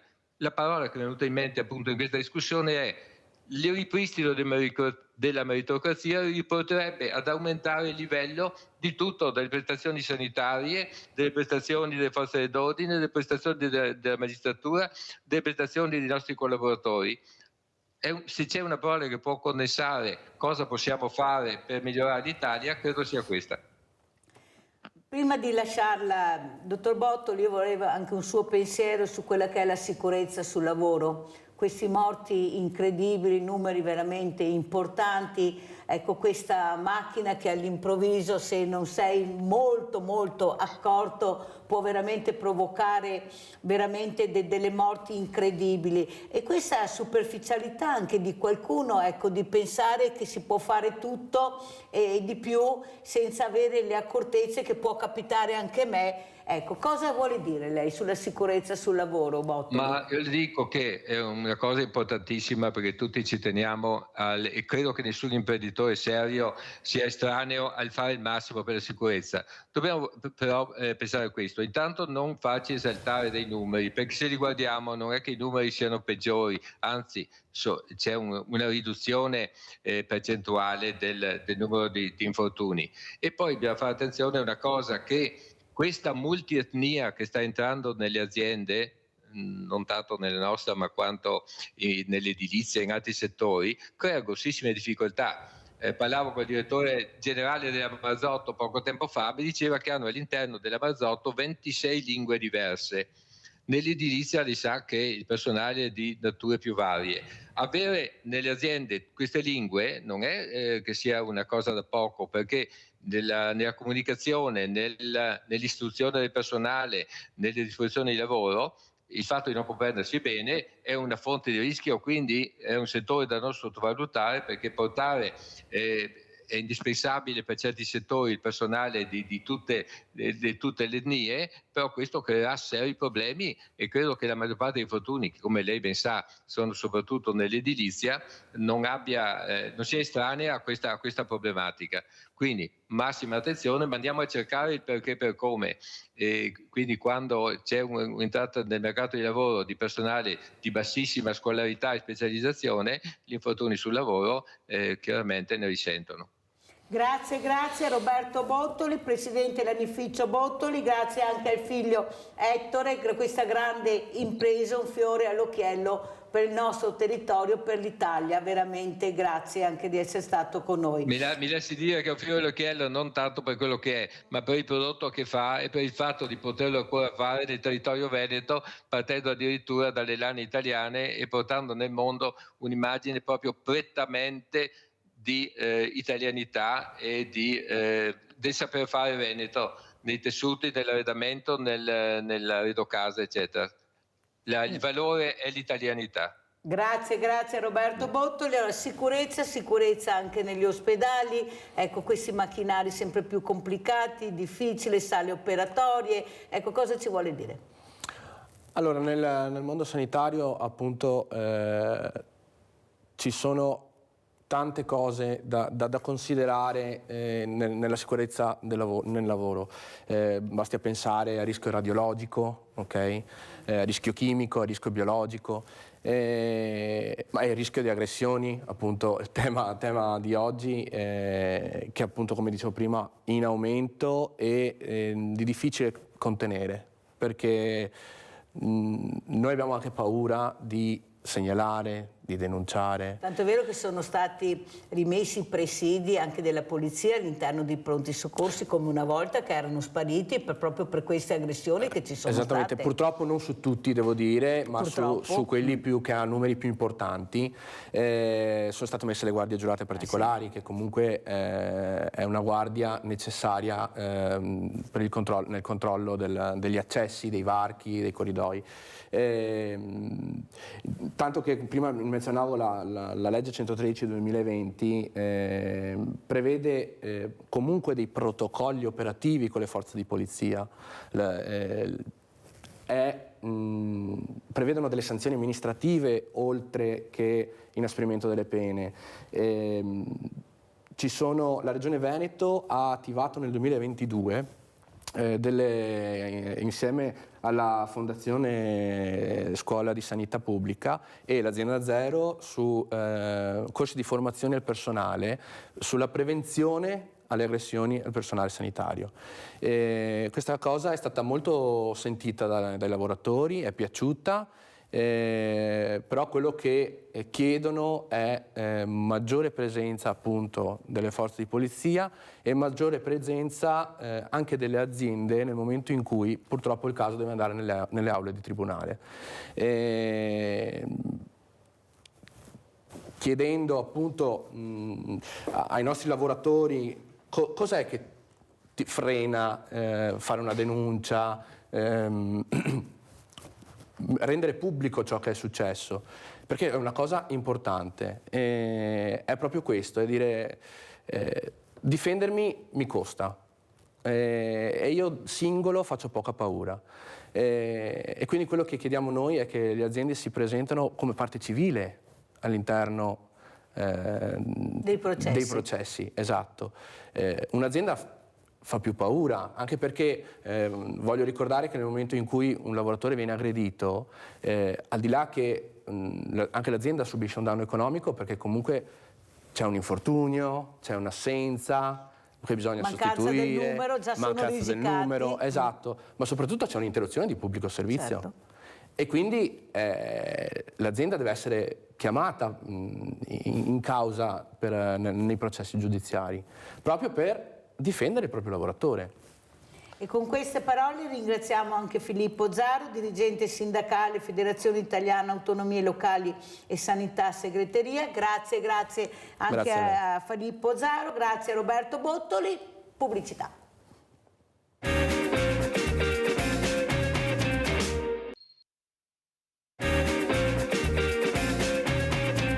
Saluto altri due graditissimi ospiti. Abbiamo il professor Stefano Merigliano, già professore emerito dell'Università di Medicina di Padova. Grazie professor Merigliano di essere qui con noi questa mattina. Grazie anche alla dottoressa Amelia Canovi, psicologa e autrice dei libri Di troppo amore e Di troppa o poca famiglia. Grazie anche a lei dottoressa di essere qui con noi. Allora professor Merigliano, intanto grazie di essere qui. Allora io ho sentito la sua dichiarazione, ho letto: il sistema non può più dare tutto a tutti, va rafforzata la presenza sul territorio. Stiamo parlando della salute pubblica, stiamo parlando di questa emergenza che abbiamo con le liste d'attesa. Ormai bisogna rivolgersi al privato se hai la possibilità però economica. Ecco, c'è qualcosa che non torna nei conti del cittadino. Cosa sta succedendo secondo lei, professor Merigliano, che forse è un addetto ai lavori che qualcuno dovrebbe ascoltare di più? Perché qui si sente ma non si ascolta, professor Merigliano, quella che è la necessità del territorio. Prego, professore. Intanto buongiorno a tutti, grazie dell'invito. La domanda è estremamente complessa e credo che non è facile dare una risposta. Certamente stiamo pagando un difetto di programmazione, per cui ci sono meno medici, meno specialisti di quelli che sono necessari, dato il numero di pensionati e di persone che stanno uscendo dal mercato del lavoro in maniera del tutto normale. La seconda cosa è che certamente i costi della sanità sono aumentati in maniera esponenziale, sia per motivi così, lo vediamo tutti i giorni, tutto costa di più, ma soprattutto perché c'è stato e c'è l'innalzamento dell'età media delle persone. L'età media delle persone comporta una popolazione... La sento? No, prego professore, è da un altro Skype, prego. No. L'invecchiamento della popolazione, e questo è un fenomeno noto in tutto il mondo, determina ovviamente un aumento dei costi, perché le persone ricorrono di più alla sanità, perché molto spesso le malattie croniche vengono procrate, perché anche se viviamo meglio di una volta, però viviamo molto spesso meglio di una volta perché usiamo più farmaci in prevenzione, usiamo più servizi in prevenzione. Certamente una volta probabilmente si moriva di più di tumore al seno, di tumore al colon, di malattie che oggi vengono in gran parte prevenute attraverso screening, quindi attraverso continui esami ripetuti che sono assolutamente necessari, guai a non farli, ma che certamente hanno un costo. Lei pensi al numero di mammografie che vengono fatte ogni anno in prevenzione, quindi non in terapia. Tutto questo si sposa con il fatto che gli ospedali stanno cambiando pelle.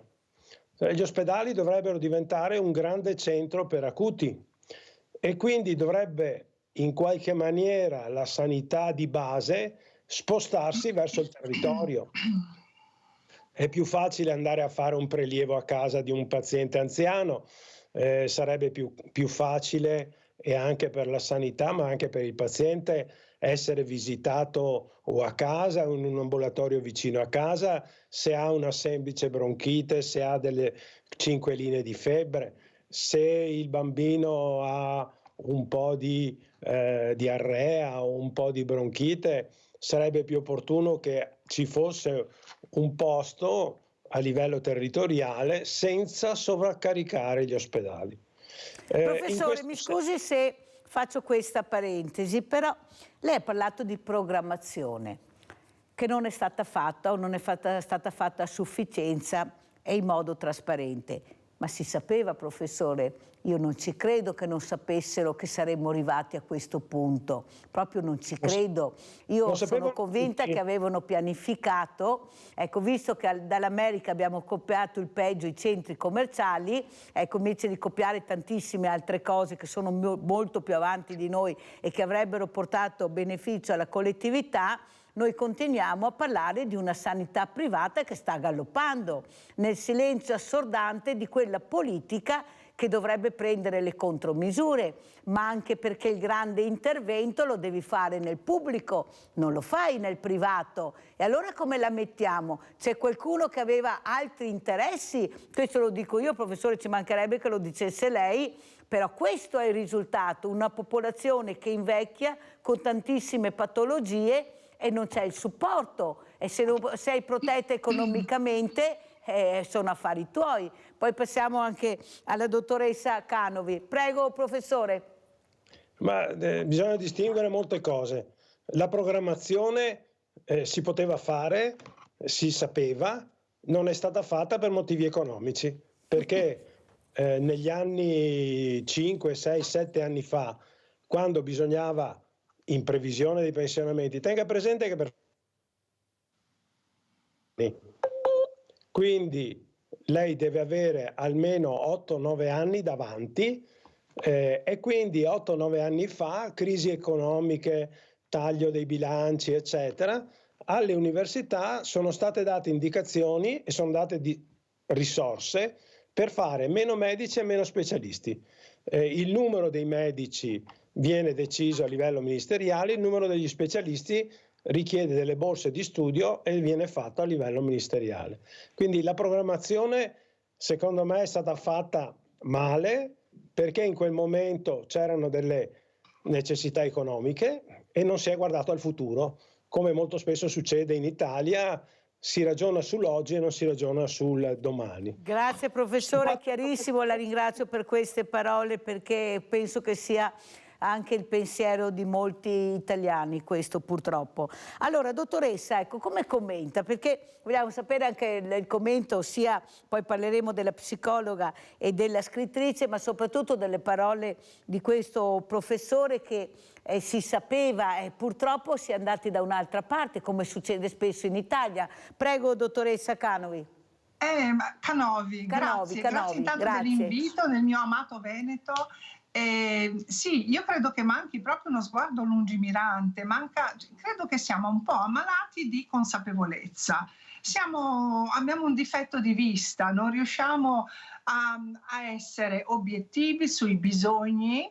Abbiamo perso proprio la capacità di ascoltare, partendo da noi stessi. Io sono una psicologa sociale e credo che bisogna partire dagli individui e chi fa politica a volte perde proprio uno sguardo umano dei bisogni, del rispondere a quello che è davvero necessario.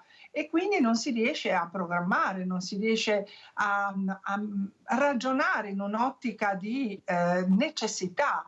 Che cosa davvero è necessario per coprire i bisogni di una popolazione? Ci siamo distratti. Sì, però questa distrazione porta a morti, questi ragazzi che si suicidano, questi ragazzi, ecco, i Filippi che possiamo trovare tutti i giorni, bisogna stare attenti perché ci sono, è inutile che ce lo neghiamo, questo uomo, questo lupo, come dice il professor Crepete, che non si diventa lupi in una notte, ci sono dei segnali che non vengono ascoltati e allora qui si continua, dottoressa, a passare il cerino, è colpa della famiglia, dei genitori, è colpa della scuola, è colpa della comunità, è colpa un po' di tutti, ma alla fine noi rimaniamo col cerino in mano. Prego, dottoressa. È vero, e mi ricollego sempre alla distrazione, cioè vedere questo papà di Filippo, il signor Toretta, disperato in televisione, è un urlo di impotenza se ci pensiamo, e anche lì c'è stata una distrazione, non si colgono i segnali perché non abbiamo presente quali sono i segnali del malessere, è tutto sommerso, fingiamo che vada tutto bene, che noi siamo quasi perfetti, c'è una cultura della finzione e manca la cultura della conseguenza, cioè se io non mi ascolto mai, se io non sono in contatto con me stesso, come faccio a guardare in faccia mio figlio e a capire come sta? Nessuno ci abitua a chiedere a noi stessi come sto, e anche come stai è diventata una frase molto vuota. Ci interessa davvero? Ci guardiamo in faccia? Cioè, ci sediamo in faccia, a parte chiedere cosa hai mangiato e come è andato a scuola. I nostri figli, nel libro di Troppo poca famiglia, io l'ho detto, sono estranei. Noi, i familiari in generale, sono estranei. E sono d'accordo con lei che non è giocando a rimpiattino, è colpa di qui, è colpa di là, ma parliamo di responsabilità. E di chi è la responsabilità? Se ognuno di noi si accolla un pezzo di responsabilità, qual è la mia parte, cosa posso fare io per mettermi più in contatto con parlavamo di bisogni, di necessità autentiche, perché noi non siamo autentici, facciamo finta. È una cultura patinata di una società che deve performare ma non sentire. Nessuno ci educa all'ascolto di noi stessi e nascondiamo il malessere, non diciamo. Faccio l'esempio, quando ci viene da piangere chiediamo scusa, ma perché? Perché ci dobbiamo scusare di un'emozione? Escludiamo tutta una parte del sentire, tutta una parte dell'umano che poi ci porta, no, a sbattere contro questi scogli, queste tragedie che non colpiscono solo una famiglia, ma ci portano tutti a una riflessione, perché Giulia è la figlia di tutti, ma anche Filippo. Anche questo, io non lo chiamerei mostro. Adesso Filippo va ascoltato, non scusato, non gli va perdonato e non gli va fatto nessuno sconto. Però dobbiamo anche ascoltare. Sì, però mi scusi, dottoressa, ma noi ascoltiamo sempre dopo, è là il problema. Noi sempre dopo, dobbiamo fare la prevenzione prima, abbiamo i mezzi per farla. Il problema è che nessuno vuole usare questo mezzo perché mi impegna, perché mi devo rivedere un po' la mia vita, il mio modo di gestirmi, e invece è così, cioè non possiamo sempre dire fare l'ascolto dopo, l'ascolto dobbiamo farlo prima, perché come dice lei i segnali ci sono, ma se continuiamo a non volerli vedere e ci passiamo il cerino, ritroveremo il Filippo anche domani. E questo è il problema che abbiamo. Professor Merigliano, quello che però traspare dagli studenti che abbiamo visto, anche a livello scolastico non sono ascoltati assolutamente. Questi ragazzi che hanno le idee chiare su quello che serve anche a loro, pensiamo anche agli universitari, non troviamo le stanze, sono affitti pazzeschi. Ecco, anche questo non è un bel modo di veramente di proseguire un percorso impegnativo che è un percorso universitario. E anche qua non è così tutto semplice. Ecco, la politica dovrebbe dare risposte. Io sono in una città, professore, dove ho 2 aeroporti, ho la cittadella della salute, ho di tutto e di più, un ippodromo, però non ho un ostello. Capisce che forse, ecco, quello che è il problema, ecco, della quotidianità vissuta anche come studio non è così semplice. Prego, professore. Ma lei sta facendo il discorso del cerino anche in questo organismo. Sì. Ognuno di noi deve fare la sua parte. Guardi, io le svelo un segreto. Ero il compagno di banco di Paolino Crepè, ecco, al liceo. E conosco benissimo la sua famiglia, lui conosceva la mia, e io perfettamente ricordo di che cosa è stato quel liceo come imprinting, le famiglie che erano presenti, la società tra di noi che ci si parlava nelle classi, e quindi anche qui, anche ai miei tempi, negli anni 70, c'era un problema degli alloggi. Gli alloggi in proporzione costavano, ma la gente faceva una scelta Era meglio pagarsi l'alloggio pensando al futuro o dover fare lo spritz tutte le sere, o dover essere fuori tutte le sere, o avere la cosiddetta cultura dell'apparire, per cui bisogna avere le Nike da 400 euro, eccetera. Sono delle scelte difficili. Certamente la politica deve fare la sua parte. A Padova le ricordo che comunque ci sono molti collegi universitari, ci sono e si stanno creando degli studentati. Purtroppo c'è un mercato degli affitti, e questo è vero, anche qui la città probabilmente si è sviluppata in maniera diversa, perché purtroppo abbiamo case grandi per quando avevamo famiglie grandi, e adesso le famiglie sono mono o bicomponente al massimo. Quindi da questo punto di vista è estremamente difficile sia trovare una causa unica, sia trovare una soluzione in tempi rapidi. È ovvio che per questa necessità e questo rapporto dei costi tra gli affitti e la vita è cambiato negli ultimi 5 anni, ma non è facile in 5 anni arrivare a scoprire il problema, fare la diagnosi e la terapia richiede degli investimenti che si stanno facendo, perché in questo momento l'università, privati e pubblici, sta mettendo in piedi una serie di studentati che dovrebbero portare a 1 migliaio di posti nei prossimi 2 o 3 anni. Quindi da questo punto di vista bisogna ritornare alla cultura che ognuno deve fare il proprio dovere. Sentiamo come commenta la dottoressa Canovi. Dottoressa, come commenta le parole del professor Merigliano? Sono parole importanti di una persona che... Stiamo dicendo un po' la stessa cosa, no? Cioè il fatto di ognuno fare il proprio pezzo, la propria parte. Ma come faccio io a fare la mia parte se io non mi conosco? Lei ha ragione dicendo che bisogna ascoltare prima. Sono d'accordissimo, ma se io non sono in ascolto di me, se io non ho una cultura dell'ascolto, della consapevolezza di me stesso, perché il mondo parte da noi, dalla responsabilità individuale se siamo adulti, poi noi abbiamo la responsabilità dei minori. Ma se l'adulto stesso finge, perché di questo si tratta, che va tutto bene, che a me non interessa veramente, ci interessa sapere come stanno i nostri figli, ci interessa sapere come stiamo noi, ce lo chiediamo alla sera prima di andare a letto. Facciamo un bilancio della nostra giornata chiedendoci che cosa ho fatto io oggi per me, ho risposto ai miei ideali, alle mie priorità, sono una persona consapevole, mi sto realizzando. Ferma dottoressa, ferma, a parentesi, ma posso farmi aiutare? È là il problema, posso farmi aiutare, ma farmi aiutare devo metterci la faccia e molti non hanno il coraggio, si vergognano, perché la vergogna regna sovrana. Abbiamo paura del vicino, abbiamo paura dell'amico, i miei familiari cosa diranno, il costo, cioè sono tutte cose che non hanno fatto un percorso educativo, culturale, che la donna, o io parlerei di persona, perché qui abbiamo diviso, dottoressa, i vecchi, i giovani, gli uomini, le donne. Vogliamo parlare di persone e non cominciare a dividere sempre col maschile e il femminile? Sono persone, siamo persone. Prego, dottoressa.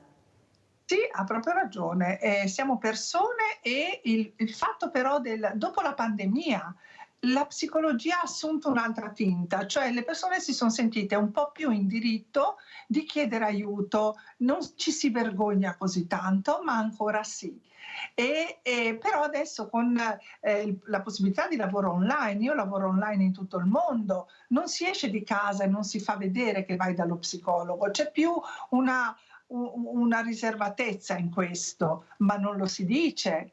Io posso dire vado dall'oculista, però dire vado dallo psicologo ancora c'è un po' di stigma. Per non parlare del psichiatra, vada retro Satana, ci mancherebbe, vuol dire che sono pazza o pazzo. Professore, ecco, anche questo, ecco, crescere culturalmente, anche questo abbiamo bisogno. Ecco, invece non si fa, hanno chiuso i consultori, si parla di grandi cose, però quello che serve veramente al cittadino per essere aiutato viene tolto, viene chiuso, o devi spostarti, fare tanti chilometri per averlo. Questo non va bene, professore. Sono perfettamente d'accordo. Se posso fare una piccola chiosa, uno degli insegnamenti di mio padre era stato: ricordati alla sera, prima di andare a letto, fatti l'esame di coscienza se hai fatto quello che dovevi fare. Sono piccole cose che sono estremamente importanti.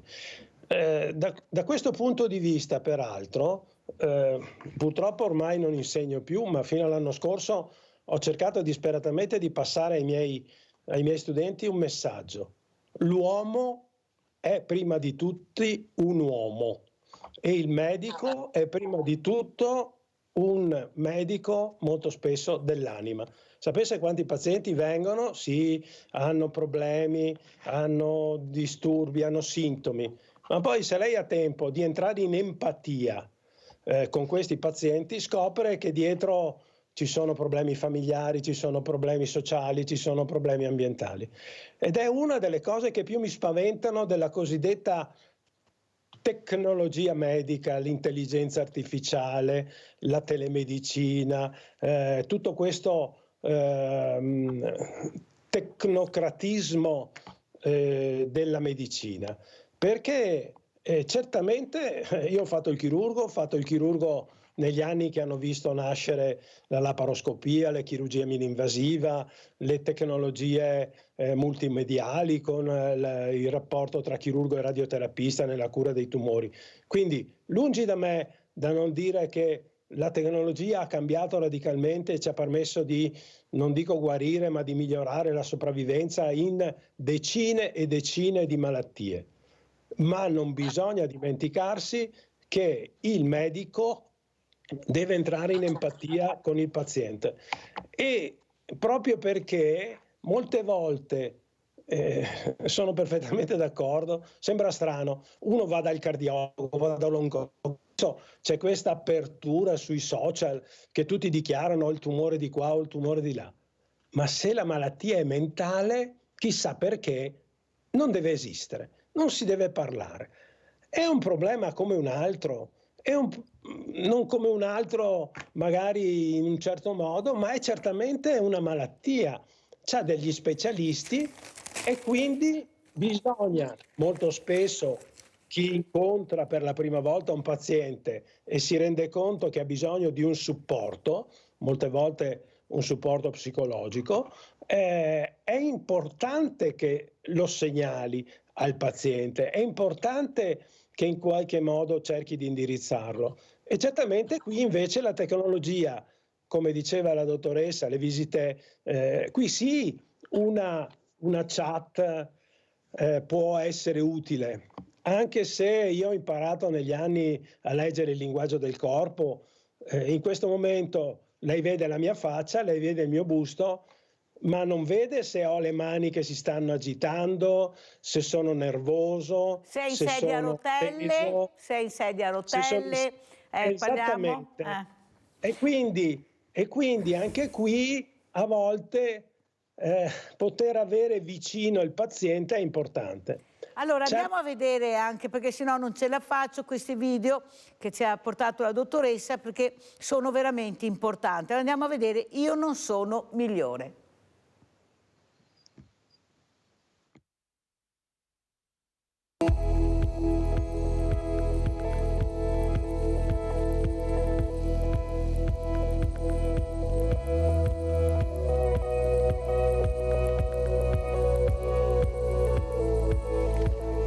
La mano chi si è sentito inadeguato nella propria vita. Io. E se ci penso anche adesso che sono qui a parlare con voi, sento questo senso di fragilità, insicurezza, è anche facile ai piedi di una maestosa montagna dove la natura ci ricorda quanto siamo piccoli. Ma col tempo ho imparato a gestire questa sensazione e vi dirò come. Sono Amelia Gabriella Canovi e sono una figlia illegittima. Sono figlia di un adulterio. I miei genitori negli anni 60 sono migrati in Brasile e entrambi erano già sposati, lavoravano nello stesso edificio. Mia mamma aveva un negozio di parrucchiera al primo piano e mio papà faceva il pittore al secondo piano. Si sono perdutamente innamorati e sono nata io. Essere una figlia nata fuori dal matrimonio negli anni 60 non è stato semplice, anzi è stato molto complesso. Io per tutta la vita mi sono sentita sbagliata. E ho cercato di coprire questa sensazione laureandomi 3 volte e conseguendo anche un dottorato di ricerca, PhD, il titolo più grande che si possa conseguire. È bastato a farmi sentire meno inadeguata? No. Io di mestiere faccio la psicologa e mi occupo di relazioni, dipendenza affettiva, rapporti familiari, lavorativi. E ho capito che ci sono molti modi per coprire la propria inadeguatezza. C'è chi si ricopre di beni di lusso, automobili, case, gioielli. Altri forzano il proprio corpo inseguendo una bellezza forzata, magari eccedendo anche nella chirurgia plastica. Altri ancora, per sentirsi tanto bravi e buoni, si dedicano a opere di beneficenza e volontariato. Allora, dottoressa, mi sentivo diversa, non è stato semplice, però è una donna tosta, ecco, fin da piccoli c'è nel DNA, non c'è niente da fare, inutile parlare, o ci sei o non ci sei, puoi diventarlo ma con gran fatica se non ce l'hai nel DNA. Eppure lei è riuscita a centrare l'obiettivo, a diventare forse quello che voleva, forse anche per questa libertà, anche per questa diversità che da piccola ha un po' fatto il suo percorso. Io devo centrare questo obiettivo, prego. Cerchiamo di compensare, ovviamente. Guardi, tutte le mie pazienti che soffrono di questa distorsione sentimentale che si chiama dipendenza affettiva, poi se le andiamo a vedere sono donne bellissime, stralaureate, con un successo lavorativo, no? Perché cerchiamo in un qualche modo di riparare. Quello che serve in terapia, e ci tengo a dire, non è non avere più il problema, ma riuscire a trasformare quell'inghippo, quell'inciampo, quella ferita in una risorsa. Allora davvero, io non uso più certe parole come resilienza, tossico, perché ci sono parole che si sono svuotate un po' di significato, però è quel riuscire a resistere agli urti della vita, come diceva lei, no? Cioè questo DNA poi si forma anche, si fortifica con l'aiuto della terapia e con il raddrizzamento della propria stortura emotiva. Ok, mi è successo questo, cosa ci faccio? Ferma dottoressa perché abbiamo una telefonata, abbiamo Italo Guglielmo da Padova e poi continuiamo. Vai Italo Guglielmo, grazie. Cara Mirella, buongiorno a te. Buongiorno. E un cordiale saluto alla tua ospite. Allora, io sono un 75enne e quando ritornavo a casa da scuola, dal patronato, dai miei incontri diciamo giovanili e andavo a giocare con i ragazzi, quando entravo a casa mio papà mi osservava molto attentamente, ma non diceva nulla. Poi a un certo punto mi diceva, cosa c'è? No? Perché leggeva magari, non so, un dolore, un'afflizione, un rammarico. Cosa c'è? E allora io gli raccontavo tutto per filo e per segno. Perché? Perché il mio papà mi ascoltava con molta attenzione. E io lo percepivo, questo fatto della sua attenzione nei miei riguardi. Quando avevo finito di parlare, il mio papà mi dava sempre una risposta meravigliosa, totalizzante, assolutamente esaustiva. E sai Mirella qual era la risposta? Arrangiati. In italiano vuol dire arrangiati, anche se sei giovane, sono fatti tuoi, fai le tue scelte, se sbagli le paghi, se vai bene, se fai le scelte giuste, vai avanti bene per la tua strada, arrangiate. Questa era la risposta meravigliosa che mi dava il mio papà e io penso, immodestamente parlando, di essere cresciuto grazie a mio papà molto ma molto bene. Vi saluto e vi auguro buona domenica. Grazie, grazie Italo Guglielmo. Sono proprio in chiusura purtroppo, ma inviterò ancora questi illustri ospiti. Allora, dottor Merigliano, professor Merigliano, come ci saluta? Ecco, perché veramente la ringrazio, è stato con noi di aver detto quello che ha detto. Prego, professore. Mi ha sentito, professore? No. Allora andiamo dalla dottoressa. Dottoressa, come ci saluta? Io vi auguro di ascoltarvi gli uni con gli altri partendo da voi stessi. Come ha detto questo signore, ha portato una testimonianza molto bella, no? Aveva un papà che lo guardava, però che lo spingeva anche, non iperproteggiamo i nostri figli, ascoltiamoli, guardiamoli, ma permettiamo anche l'errore ma contenendoli. Se noi ci siamo e li guardiamo, riusciamo a essere sponda, ma ricordiamoci l'ascolto di noi stessi per primi. Grazie, grazie veramente alla dottoressa Amelia Canovi, grazie di essere stata con noi, psicologa e autrice dei libri Di troppo amore e Di troppa o poca famiglia. Forse sarebbe veramente il caso di parlarne di più di questa famiglia anche allargata, divisa. Tanti genitori, i ragazzi ne vorrebbero uno, un papà, una mamma, oppure l'ascolto che loro in tutte le salse stanno chiedendo. Grazie veramente, grazie anche al professor Stefano Merigliano, professore emerito all'Università di Padova. È caduta la linea, il collegamento, ma lo ringrazio veramente e a questo punto noi facciamo la poesia di Mirella, ma anche la Costituzione, anzi la Costituzione e la poesia di Mirella. Grazie e buona domenica. Sentiamo la poesia.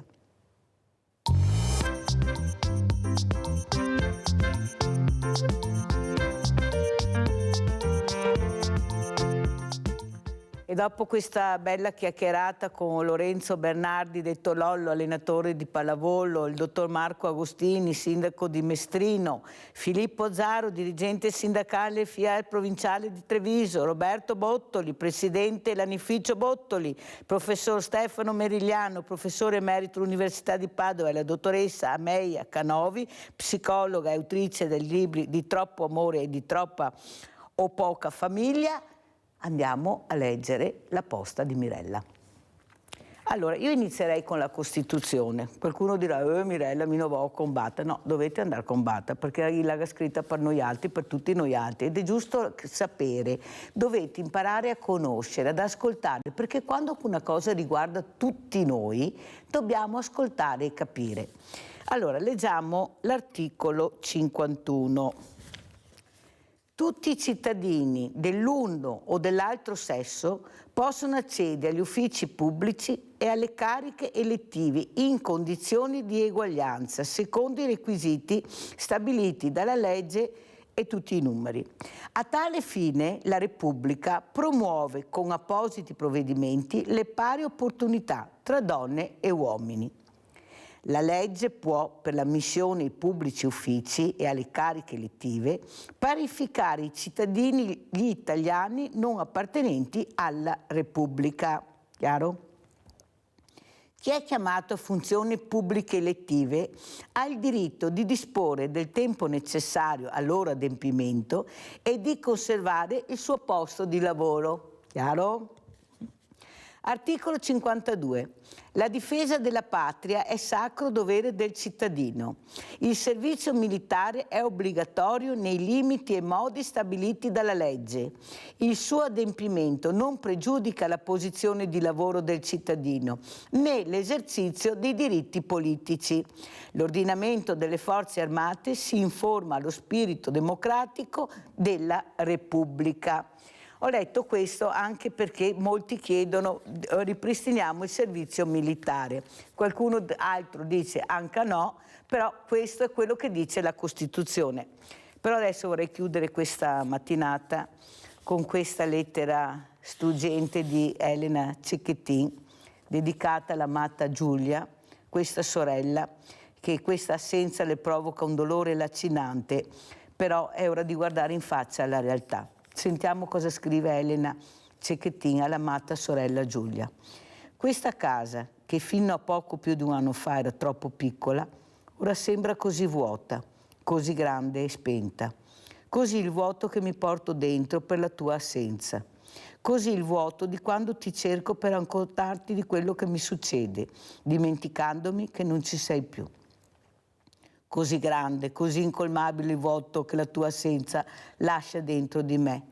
Così grande la rabbia come il dolore nel realizzare che la tua assenza, la tua morte sono state causate da un individuo con un nome e un cognome. Un individuo che è sentito autorizzato a portarti via da me. Un individuo che non è stato educato al consenso, al rispetto e alla libertà di scelta. Affinché nessuno più debba sentire il vuoto che sento io, il dolore lacinante che nel buio della mia camera sento incessantemente, dobbiamo reagire. Ci deve essere un cambiamento, una rivoluzione culturale che insegni il rispetto, l'educazione, l'affettività, che insegni ad accettare il no, che insegni che le donne non sono proprietà di nessuno. Complimenti Elena, un abbraccio da tutti noi e anche alla grande e piccola Giulia.